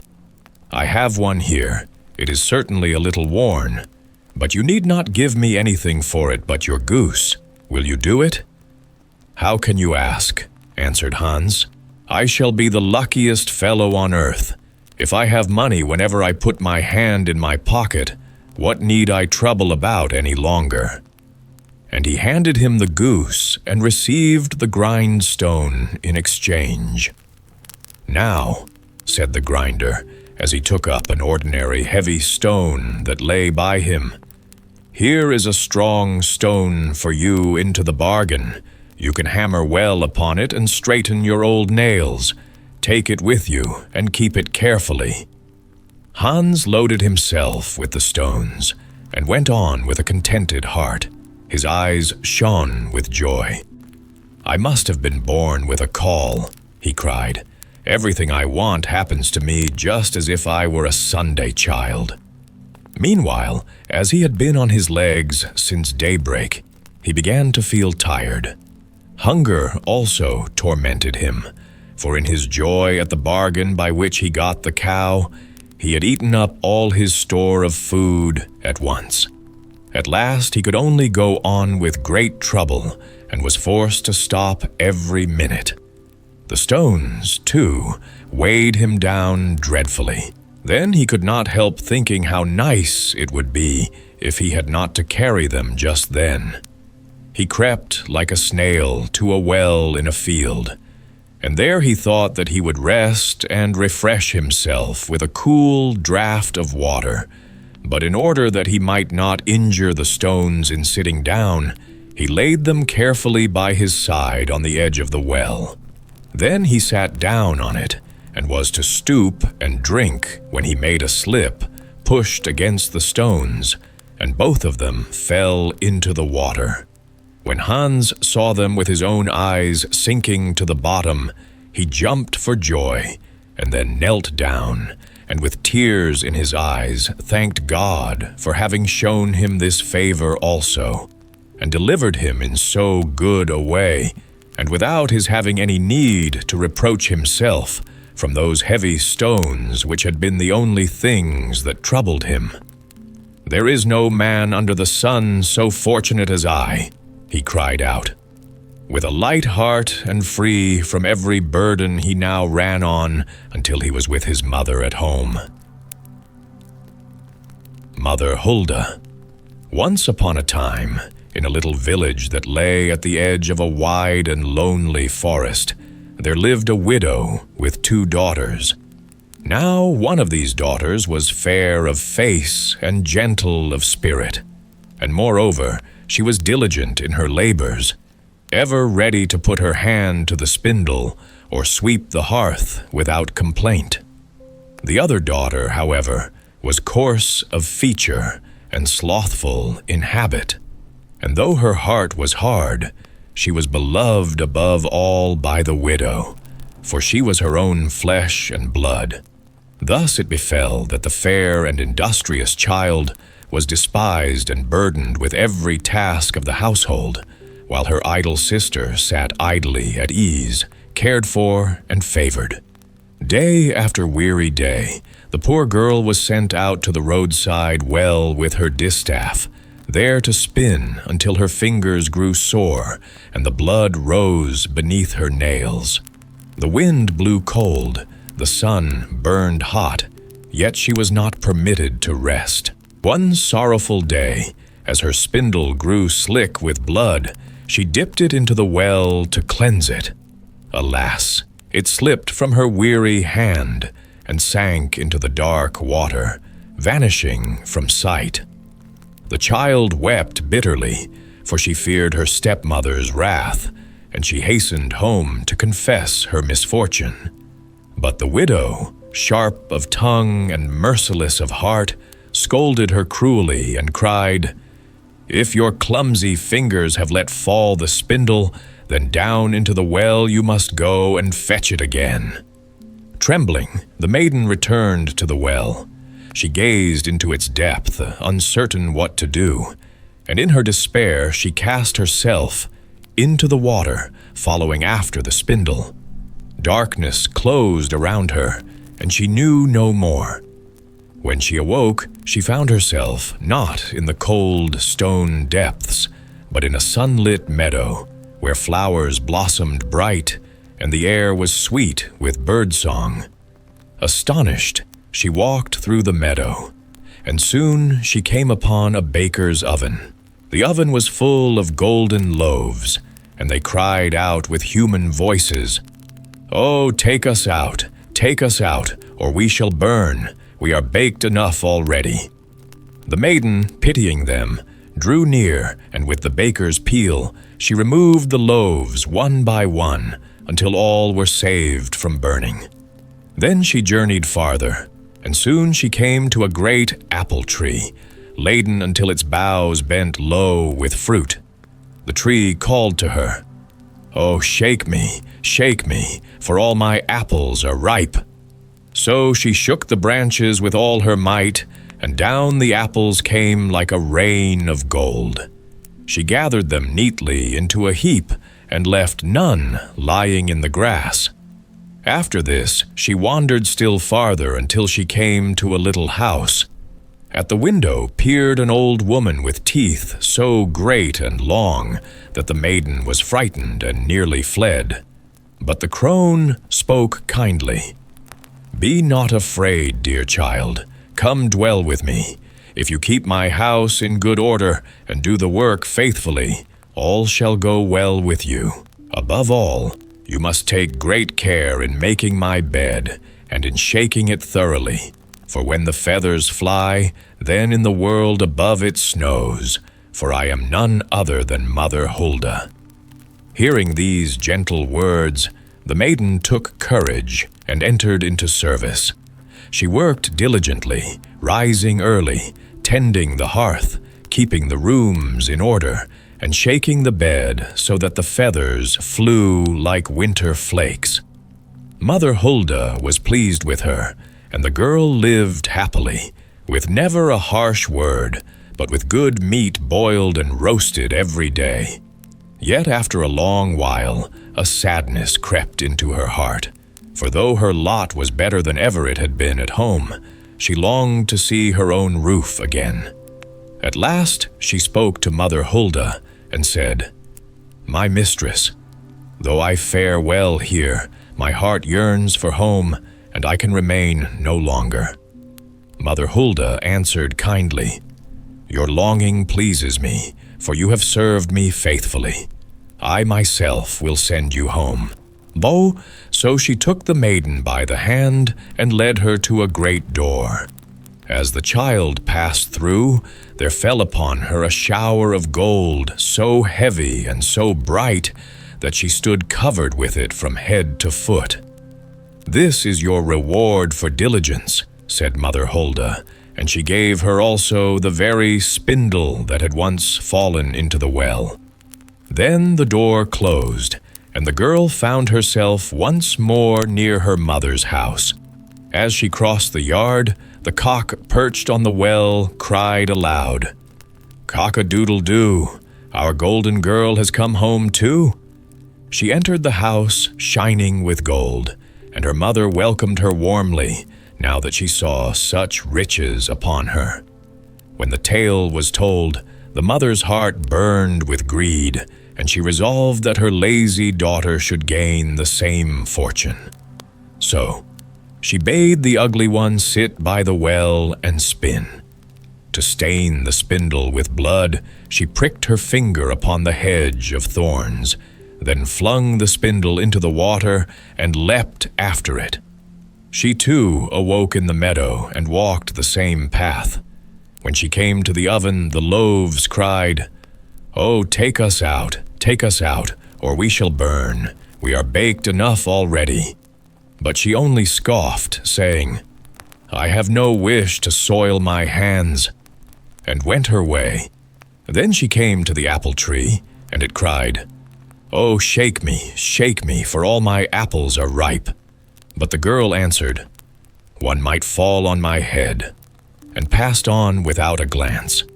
At last she reached Mother Hulda's house. Knowing already of her teeth, she felt no fear, and entered readily into service, dreaming of the gold. The first day she worked well, but on the second she grew idle, and on the third more slothful still. She would not rise early, nor sweep, nor make the bed so the feathers might fly. Mother Hulda soon grew weary of her and said she might leave.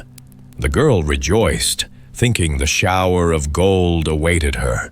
But when she passed through the great door, instead of golden treasure, a kettle of black pitch was poured over her, so that she stood dripping and foul. "This is the reward of idleness," said Mother Hulda, and the door was shut. So the slothful daughter returned home covered in pitch, and as she crossed the yard, the cock upon the well cried, "Cock-a-doodle-doo, our sooty girl has come home too." And the pitch clung to her fast as if it were her second skin, and no water nor scrubbing could ever wash it away for all the days of her life. Cat and Mouse in Partnership. Once upon a time, in a little town where roofs sloped steep and shadows lengthened quickly in the evening, there lived a cat who made the acquaintance of a trusting little mouse. The cat, sly of eye and smooth of tongue, spoke with such sweetness about love, loyalty, and everlasting friendship that at last the mouse was persuaded. She agreed that the two of them should dwell together and keep one household, sharing roof and board as if bound by fate itself. "But we must prepare for the winter chill," said the cat, "else hunger will gnaw us both when snow lies deep and no crumb is to be found. And you, little mouse, cannot venture far in open daylight, for sharp eyes and cruel traps lie waiting." The mouse, who believed in her companion's wisdom, nodded gravely. Together they bought a pot brimming with fat, a treasure to keep them alive when frost would seize the land. Where to hide such a precious store became their next worry. At length the cat suggested, "Nowhere is safer than God's own house.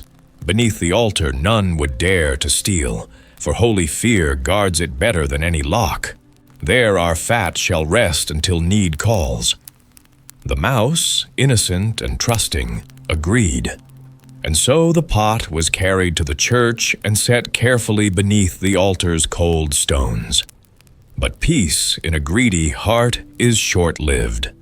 Not long after, the cat's desire for the fat burned hot, and he said to the mouse, "Dear friend, I must away today. My cousin has given birth to a son, and I have been chosen godfather. The kitten is white with brown spots, and I must stand at the font." "Go, go, by all means," said the mouse kindly. "And if you taste anything sweet at the feast, think kindly of me, for I should like a sip of red christening wine." But there was no cousin, no newborn, no font. Straight to the church crept the cat, sleek as a shadow. He licked from the pot until the glossy top layer was gone, savoring each drop, then stretched himself on sun-warmed rooftops, purring and licking his whiskers whenever he thought of what he had stolen. Only at nightfall did he return. "Well, you are home again," said the mouse. "You must have spent a merry day." "Indeed," said the cat smoothly. "And the child, what name was given him?" asked the mouse. "Top Off," said the cat coolly. "Top Off?" cried the mouse in wonder. "That is a strange and queer name. Is it common in your family?" "What does it matter?" sneered the cat. "It is no worse than Crumb Thief, which is often found among yours." Time passed, but soon the cat's hunger returned sharper than before. Once again he said, "You must do me this kindness, little friend. Alone you must manage the house, for I am called to godfather another child. This one has a white ring around its neck, and I dare not refuse." The good mouse, innocent as always, gave her consent, but the cat, without pause, slunk behind the wall of the town and back to the church. This time he licked and lapped until half the fat was gone. "Nothing tastes as sweet as what one devours alone," he said, licking his paws. When he returned, the mouse asked, "And what name was given the child?" "Half gone," replied the cat. "Half gone?" said the mouse, aghast. "Surely that cannot be true. Never in all my days have I read such a name in the almanac." But the cat only curled his tail and closed his eyes, feigning indifference. Soon enough, the greedy creature was seized by longing once more. "All good things come in threes," he said slyly. "Another child awaits me, black as night save for white paws. Such a marvel is rare. Surely you will let me go?" "Top off, half gone," murmured the mouse. "Strange names indeed, and stranger still that you bring them home. Ah, you sit here dreaming in your gray fur and long braid," said the cat, "while I see the world with open eyes." So the mouse stayed home, sweeping and tidying, while the cat went straight to the church. This time he ate until the pot was scraped bare, and when he had done, he purred, "Now is there peace, for all is eaten." He came home sleek, heavy, and satisfied. "What name did they give this child?" asked the mouse once more. "You will not like it," said the cat with a grin. "He is called All Gone." "All Gone," gasped the mouse. "That is the darkest name of all. Never have I seen it printed. What can it mean?" She shook her small head, curled herself into a ball, and slept uneasily.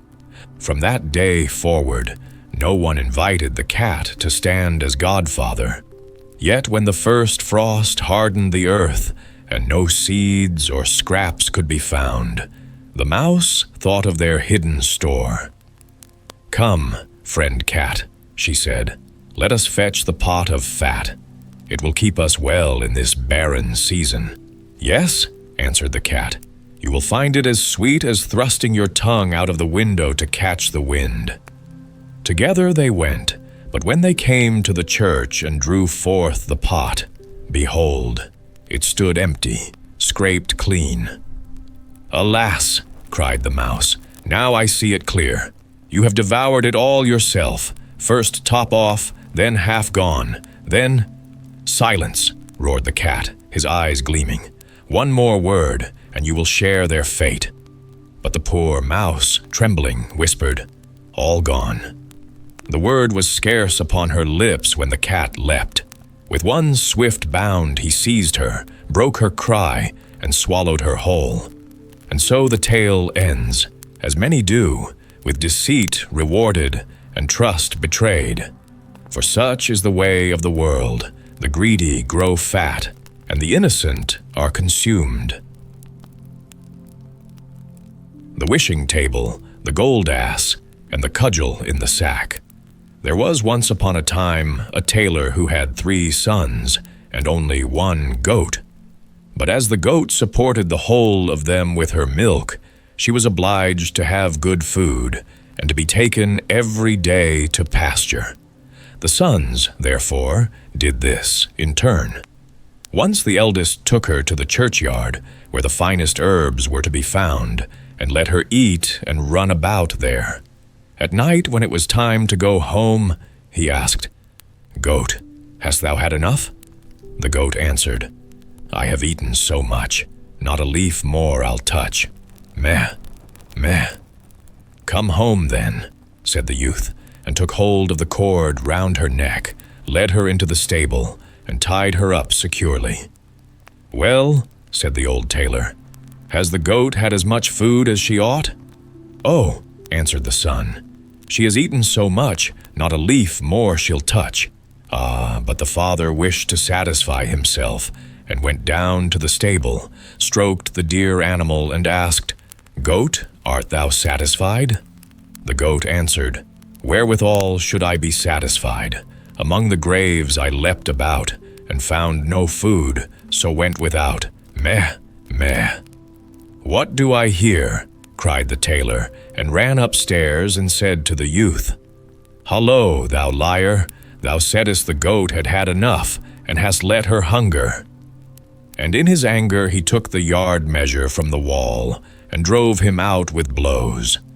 Next day it was the turn of the second son, who looked out for a place in the fence of the garden, where nothing but good herbs grew, and the goat cleared them all off. At night, when he wanted to go home, he asked, "Goat, art thou satisfied?" The goat answered, I have eaten so much, not a leaf more I'll touch. Meh, meh. Come home, then, said the youth, and led her home, and tied her up in the stable. Well, said the old tailor, has the goat had as much food as she ought? Oh, answered the son, she has eaten so much, not a leaf more she'll touch. The tailor would not rely on this, but went down to the stable and said, Goat, hast thou had enough? The goat answered, Wherewithal should I be satisfied? Among the graves I leapt about, and found no food, so went without. Meh, meh. The godless wretch, cried the tailor, to let such a good animal hunger. And he ran up and drove the youth out of doors with the yard measure. Now came the turn of the third son, who wanted to do the thing well, and sought out some bushes with the finest leaves, and let the goat devour them. In the evening, when he wanted to go home, he asked, Goat, hast thou had enough? The goat answered, I have eaten so much, not a leaf more I'll touch. Meh, meh. Come home, then, said the youth, and led her into the stable, and tied her up. Well, said the old tailor, has the goat had a proper amount of food? She has eaten so much, not a leaf more she'll touch. The tailor did not trust to that, but went down and asked, Goat, hast thou had enough? The wicked beast answered, Wherewithal should I be satisfied? Among the graves I leapt about, and found no leaves, so went without. Meh, meh. Oh, the brood of liars, cried the tailor, each as wicked and forgetful of his duty as the other. Ye shall no longer make a fool of me. And quite beside himself with anger, he ran upstairs and belabored the poor young fellow so vigorously with the yard measure that he sprang out of the house. The old tailor was now alone with his goat. Next morning he went down into the stable, caressed the goat, and said, Come, my dear little animal, I will take thee to feed myself. He took her by the rope and conducted her to green hedges, and amongst milfoil, and whatever else goats like to eat. There thou mayest for once eat to thy heart's content, said he to her, and let her browse till evening. Then he asked, Goat, art thou satisfied? She replied, I have eaten so much, not a leaf more I'll touch. Meh, meh. Come home, then, said the tailor, and led her into the stable, and tied her fast. When he was going away, he turned round again and said, Well, art thou satisfied for once? But the goat did not behave the better to him, and cried, Wherewithal should I be satisfied? Among the graves I leapt about, and found no leaves, so went without. Meh, meh. When the tailor heard that, he was shocked, and saw clearly that he had driven away his 3 sons without cause. Wait, thou ungrateful creature, cried he. It is not enough to drive thee forth. I will mark thee so that thou wilt no more dare to show thyself amongst honest tailors. In great haste he ran upstairs, fetched his razor, lathered the goat's head, and shaved her as clean as the palm of his hand. And as the yard measure would have been too good for her, he brought the horsewhip, and gave her such cuts with it that she ran away in violent haste. When the tailor was thus left quite alone in his house, he fell into great grief, and would gladly have had his sons back again. But no one knew whither they were gone. The eldest had apprenticed himself to a joiner, and learnt industriously and indefatigably. And when the time came for him to go traveling, his master presented him with a little table, which had no particular appearance, and was made of common wood, but it had one good property. If anyone set it out and said, Little table, spread thyself, the good little table was at once covered with a clean little cloth, and a plate was there, and a knife and fork beside it, and dishes with boiled meats and roasted meats, as many as there was room for, and a great glass of red wine shone so that it made the heart glad. The young journeyman thought, "With this thou hast enough for thy whole life," and went joyously about the world, and never troubled himself at all whether an inn was good or bad, or if anything was to be found in it or not. When it suited him, he did not enter an inn at all, but either on the plain, in a wood, a meadow, or wherever he fancied, he took his little table off his back, set it down before him, and said, "Cover thyself." And then everything appeared that his heart desired. At length he took it into his head to go back to his father, whose anger would now be appeased, and who would now willingly receive him with his wishing table. It came to pass that on his way home he came one evening to an inn, which was filled with guests. They bade him welcome, and invited him to sit and eat with them, for otherwise he would have difficulty in getting anything. "No," answered the joiner, "I will not take the few bites out of your mouths. Rather than that, you shall be my guests." They laughed and thought he was jesting with them. He, however, placed his wooden table in the middle of the room and said, "Little table, cover thyself." Instantly it was covered with food, so good that the host could never have procured it, and the smell of it ascended pleasantly to the nostrils of the guests.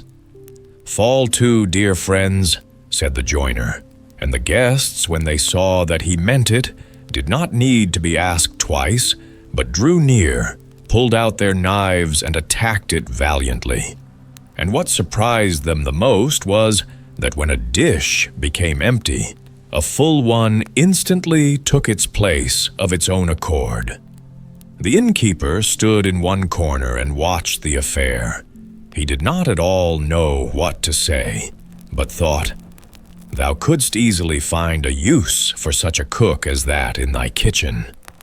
The joiner and his comrades made merry until late into the night. At length they lay down to sleep, and the young apprentice also went to bed and set his magic table against the wall. The host's thoughts, however, let him have no rest. It occurred to him that there was a little old table in his lumber room, which looked just like the apprentice's, and he brought it out quite softly and exchanged it for the wishing table. Next morning, the joiner paid for his bed, took up his table, never thinking that he had got a false one, and went his way. At midday he reached his father, who received him with great joy. "Well, my dear son, what hast thou learnt?" said he to him. "Father, I have become a joiner." "A good trade," replied the old man. "But what hast thou brought back with thee from thy apprenticeship?" "Father, the best thing which I have brought back with me is this little table." The tailor inspected it on all sides and said, "Thou didst not make a masterpiece when thou madest that. It is a bad old table." "But it is a table which furnishes itself," replied the son. "When I set it out and tell it to cover itself, the most beautiful dishes stand on it, and a wine also, which gladdens the heart. Just invite all our relations and friends. They shall refresh and enjoy themselves for once, for the table will give them all they require." When the company was assembled, he put his table in the middle of the room and said, "Little table, cover thyself."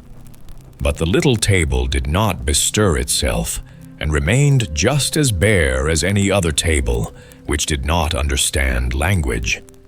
Then the poor apprentice became aware that his table had been changed, and was ashamed at having to stand there like a liar.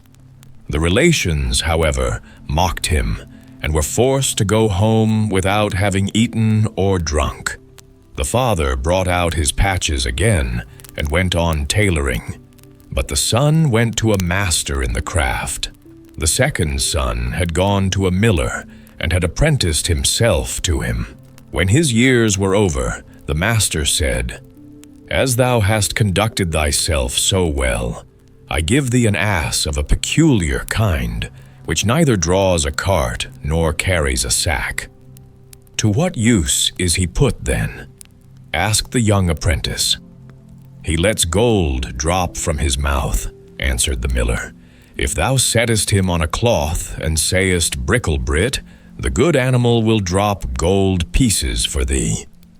"That is a fine thing," said the apprentice, and thanked the master, and went out into the world.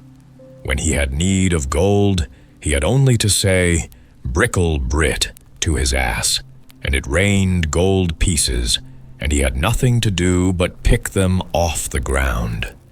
Wheresoever he went, the best of everything was good enough for him, and the dearer the better, for he had always a full purse. When he had looked about the world for some time, he thought, "Thou must seek out thy father. If thou goest to him with the gold ass, he will forget his anger, and receive thee well." It came to pass that he came to the same public house in which his brother's table had been exchanged. He led his ass by the bridle, and the host was about to take the animal from him and tie him up, but the young apprentice said, "Don't trouble yourself. I will take my gray horse into the stable, and tie him up myself too, for I must know where he stands." This struck the host as odd, and he thought that a man who was forced to look after his ass himself could not have much to spend. But when the stranger put his hand in his pocket and brought out 2 gold pieces, and said he was to provide something good for him, the host opened his eyes wide, and ran and sought out the best he could muster. After dinner, the guest asked what he owed. The host did not see why he should not double the reckoning, and said the apprentice must give 2 more gold pieces. He felt in his pocket, but his gold was just at an end. "Wait an instant, sir host," said he. "I will go and fetch some money." But he took the tablecloth with him. The host could not imagine what this could mean, and being curious, stole after him. And as the guest bolted the stable door, he peeped through a hole left by a knot in the wood. The stranger spread out the cloth under the animal and cried, "Bricklebrit," and immediately the beast began to let gold pieces fall, so that it fairly rained down money on the ground. "Eh, my word," said the host. "Ducats are quickly coined there. A purse like that is not amiss."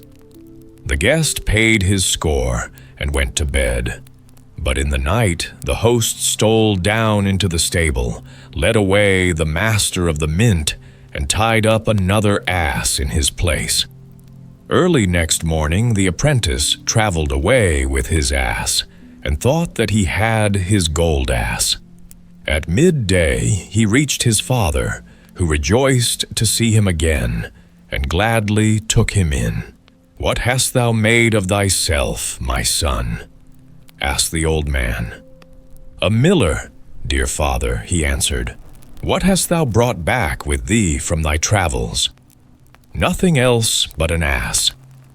"There are asses enough here," said the father. "I would rather have had a good goat."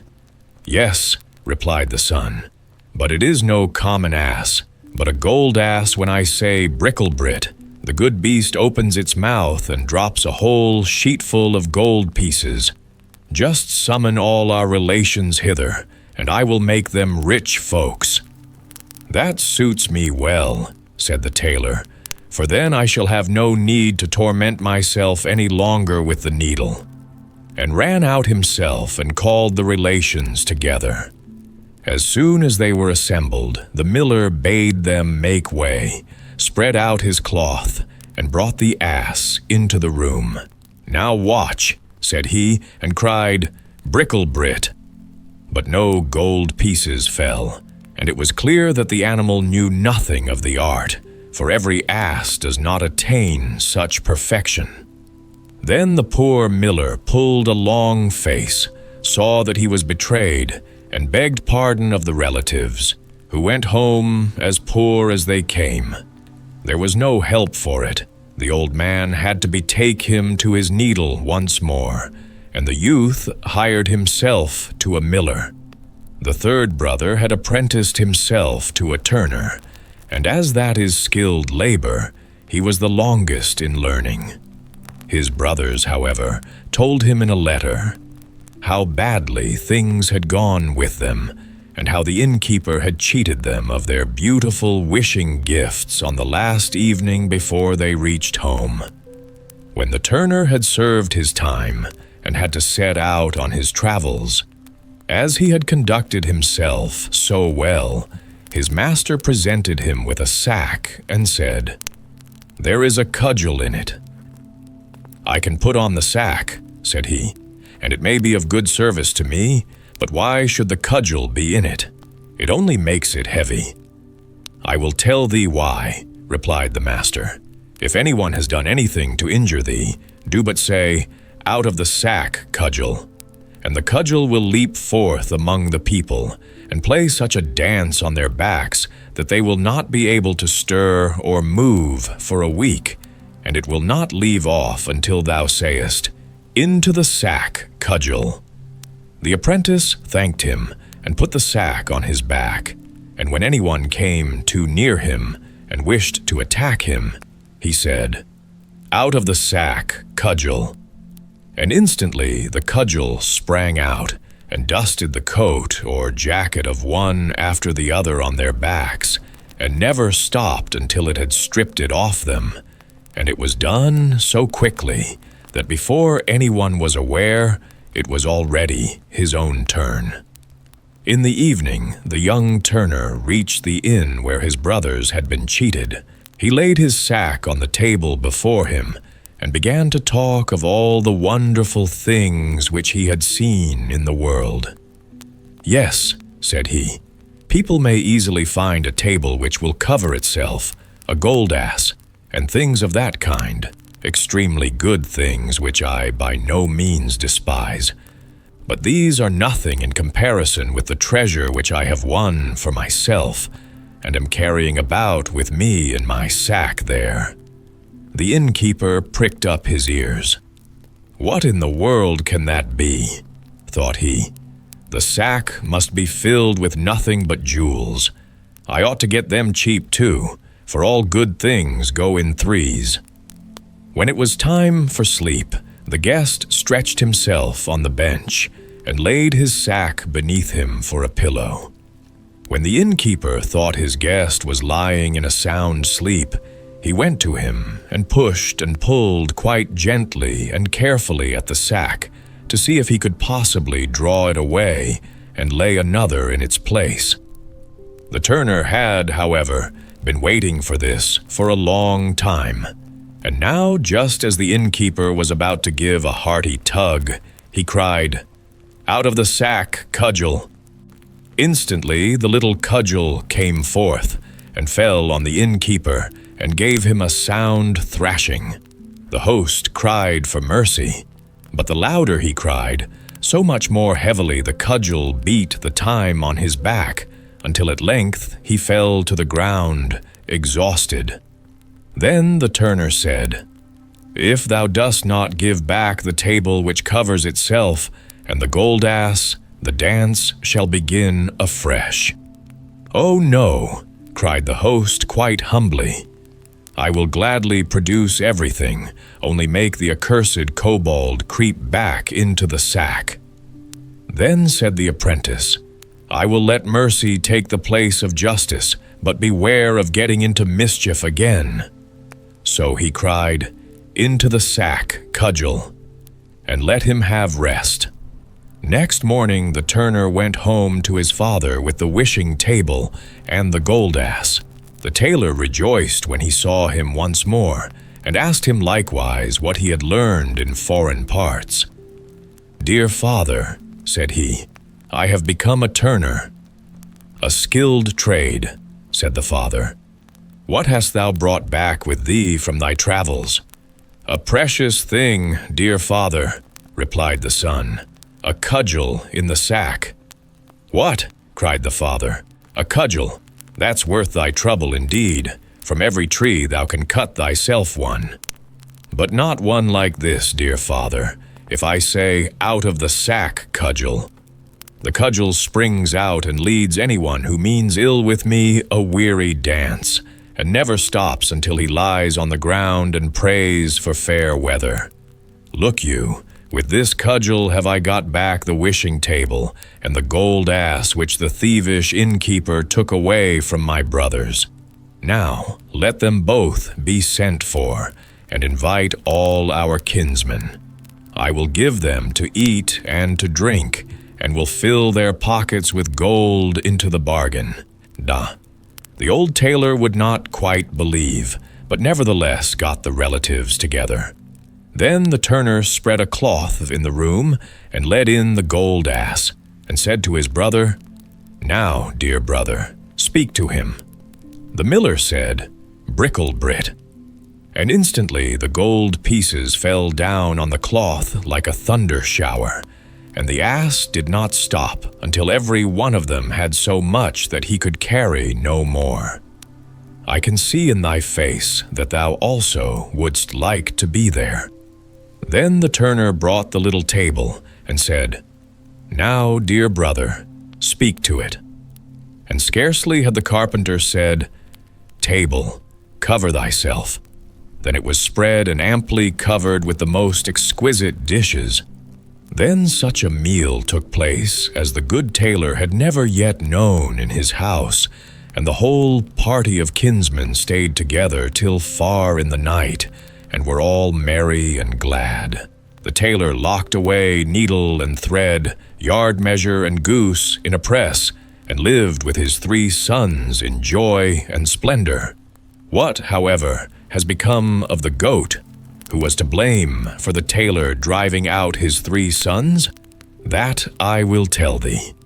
She was ashamed that she had a bald head, and ran to a fox's hole, and crept into it.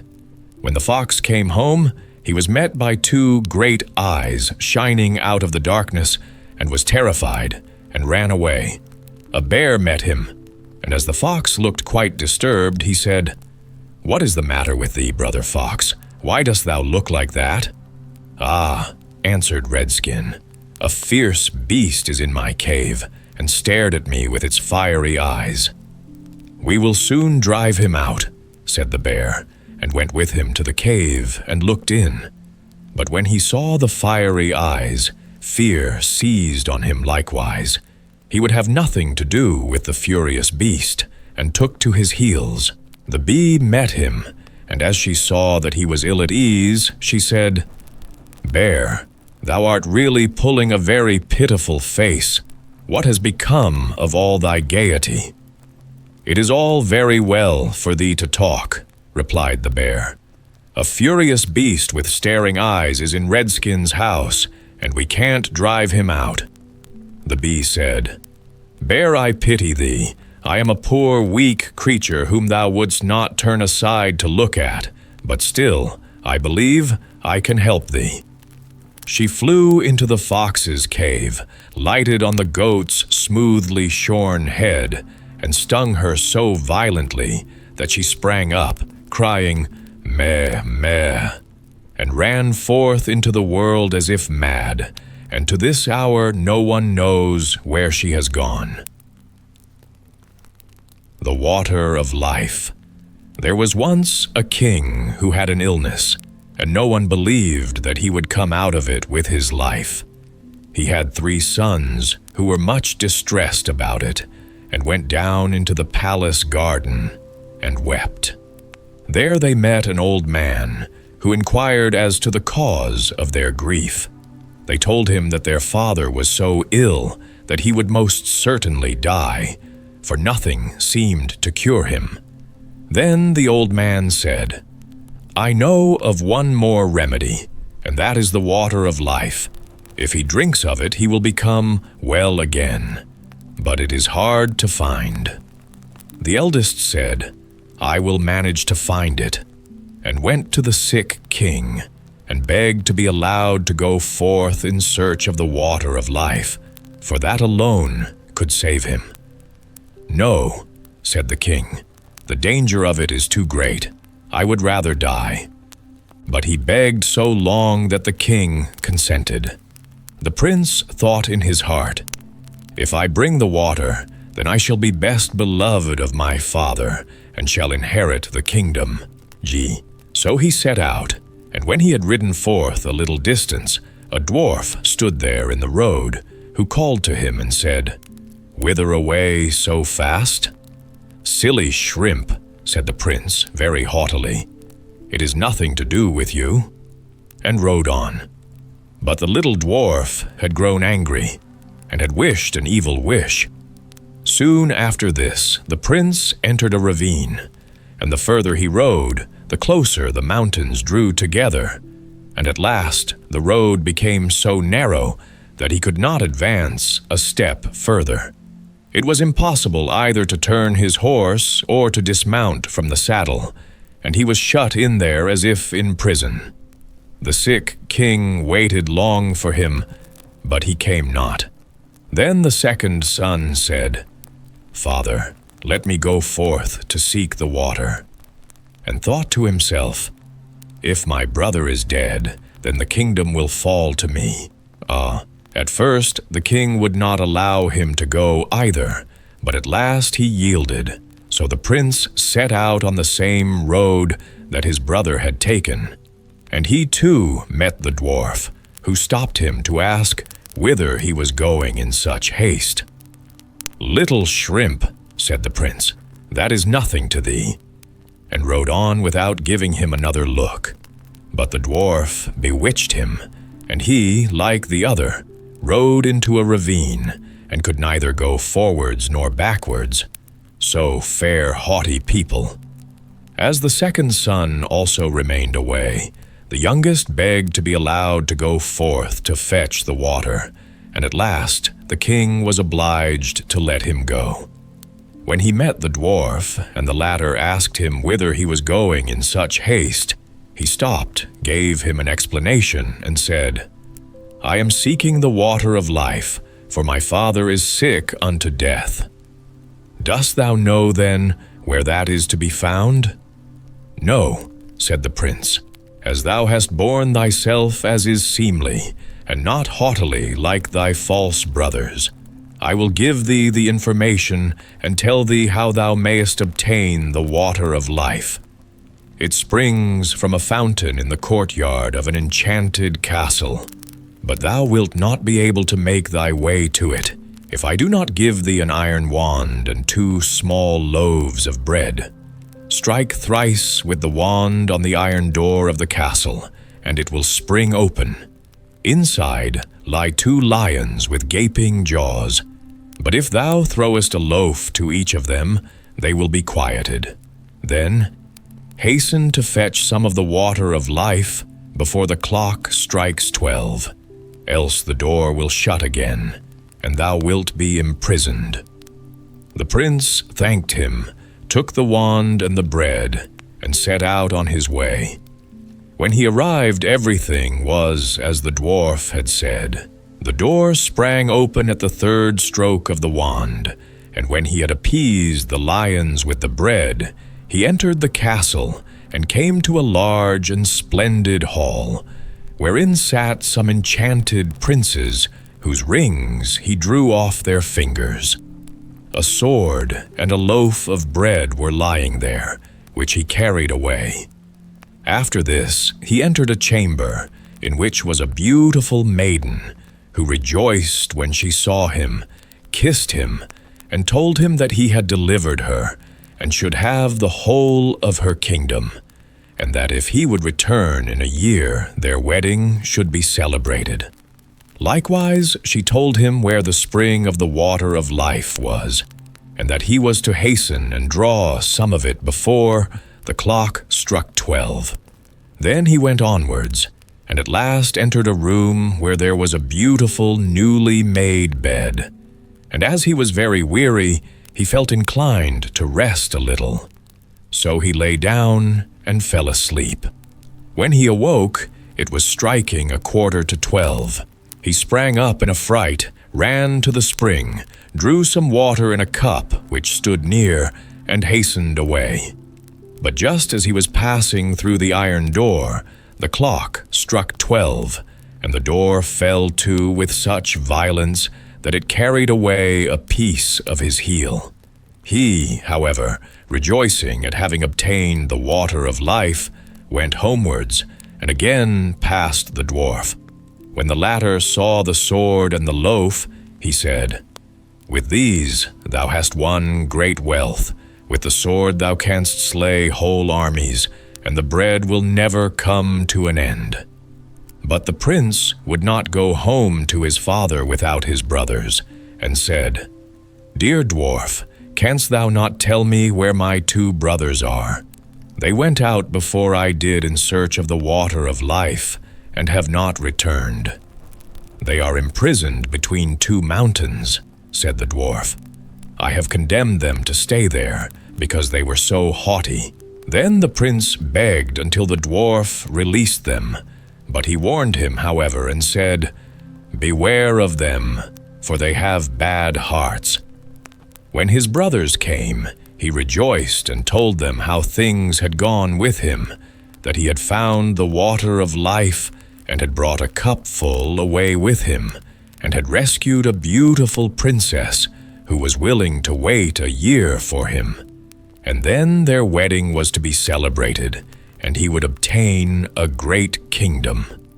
After that they rode on together, and chanced upon a land where war and famine reigned, and the king already thought he must perish, for the scarcity was so great. Then the prince went to him, and gave him the loaf, wherewith he fed and satisfied the whole of his kingdom. And then the prince gave him the sword, also wherewith he slew the hosts of his enemies, and could now live in rest and peace.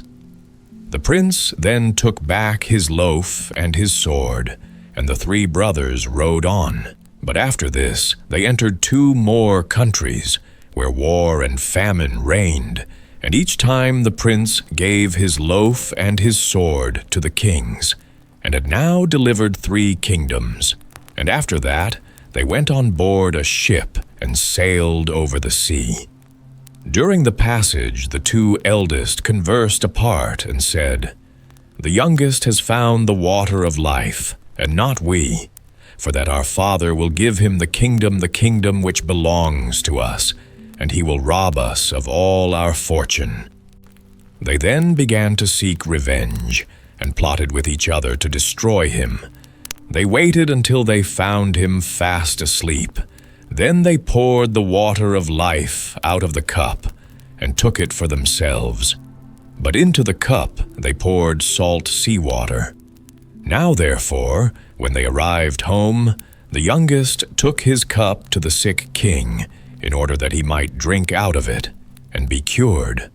But scarcely had he drunk a very little of the salt seawater, than he became still worse than before. And as he was lamenting over this, the 2 eldest brothers came, and accused the youngest of having intended to poison him, and said that they had brought him the true water of life, and handed it to him. He had scarcely tasted it, when he felt his sickness departing, and became strong and healthy as in the days of his youth. After that they both went to the youngest, mocked him, and said, "You certainly found the water of life, but you have had the pain, and we the gain. You should have been sharper, and should have kept your eyes open. We took it from you whilst you were asleep at sea, and when a year is over, one of us will go and fetch the beautiful princess. But beware that you do not disclose aught of this to our father. Indeed, he does not trust you.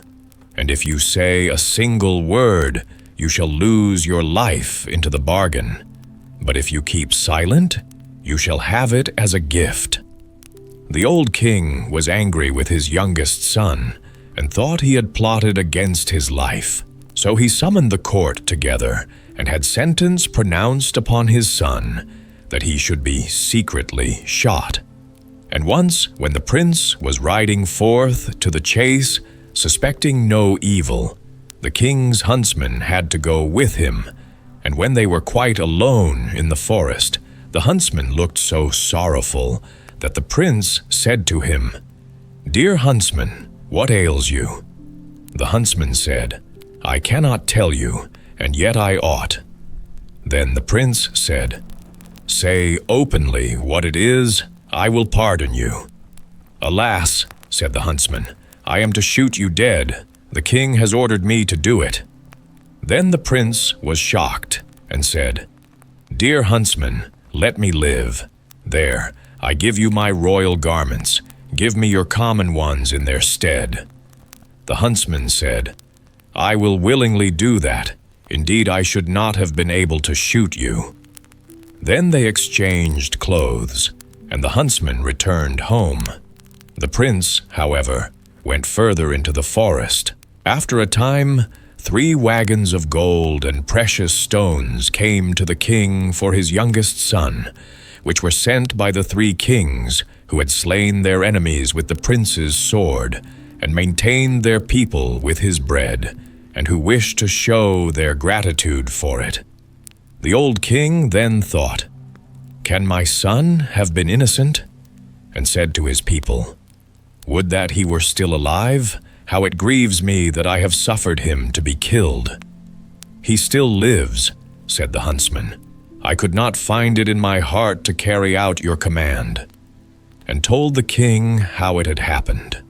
Then a stone fell from the king's heart, and he had it proclaimed in every country that his son might return and be taken into favor again.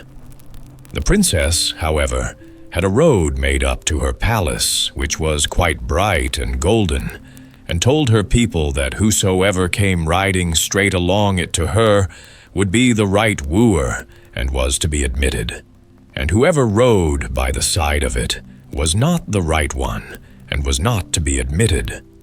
As the time was now close at hand, the eldest thought he would hasten to go to the king's daughter and give himself out as her deliverer, and thus win her for his bride, and the kingdom to boot. Therefore he rode forth, and when he arrived in front of the palace and saw the splendid golden road, he thought it would be a sin and a shame if he were to ride over that, and turned aside and rode on the right side of it.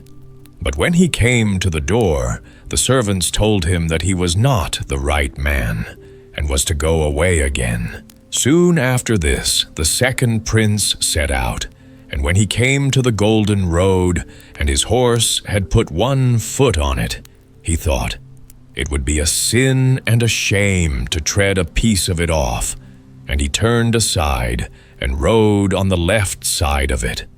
And when he reached the door, the attendants told him he was not the right one, and he was to go away again. When at last the year had entirely expired, the third son likewise wished to ride out of the forest to his beloved, and with her forget his sorrows. So he set out and thought of her so incessantly, and wished to be with her so much, that he never noticed the golden road at all. So his horse rode onwards up the middle of it, and when he came to the door, it was opened, and the princess received him with joy, and said he was her deliverer and lord of the kingdom, and their wedding was celebrated with great rejoicing. When it was over, she told him that his father invited him to come to him, and had forgiven him. So he rode thither, and told him everything, how his brothers had betrayed him, and how he had nevertheless kept silence.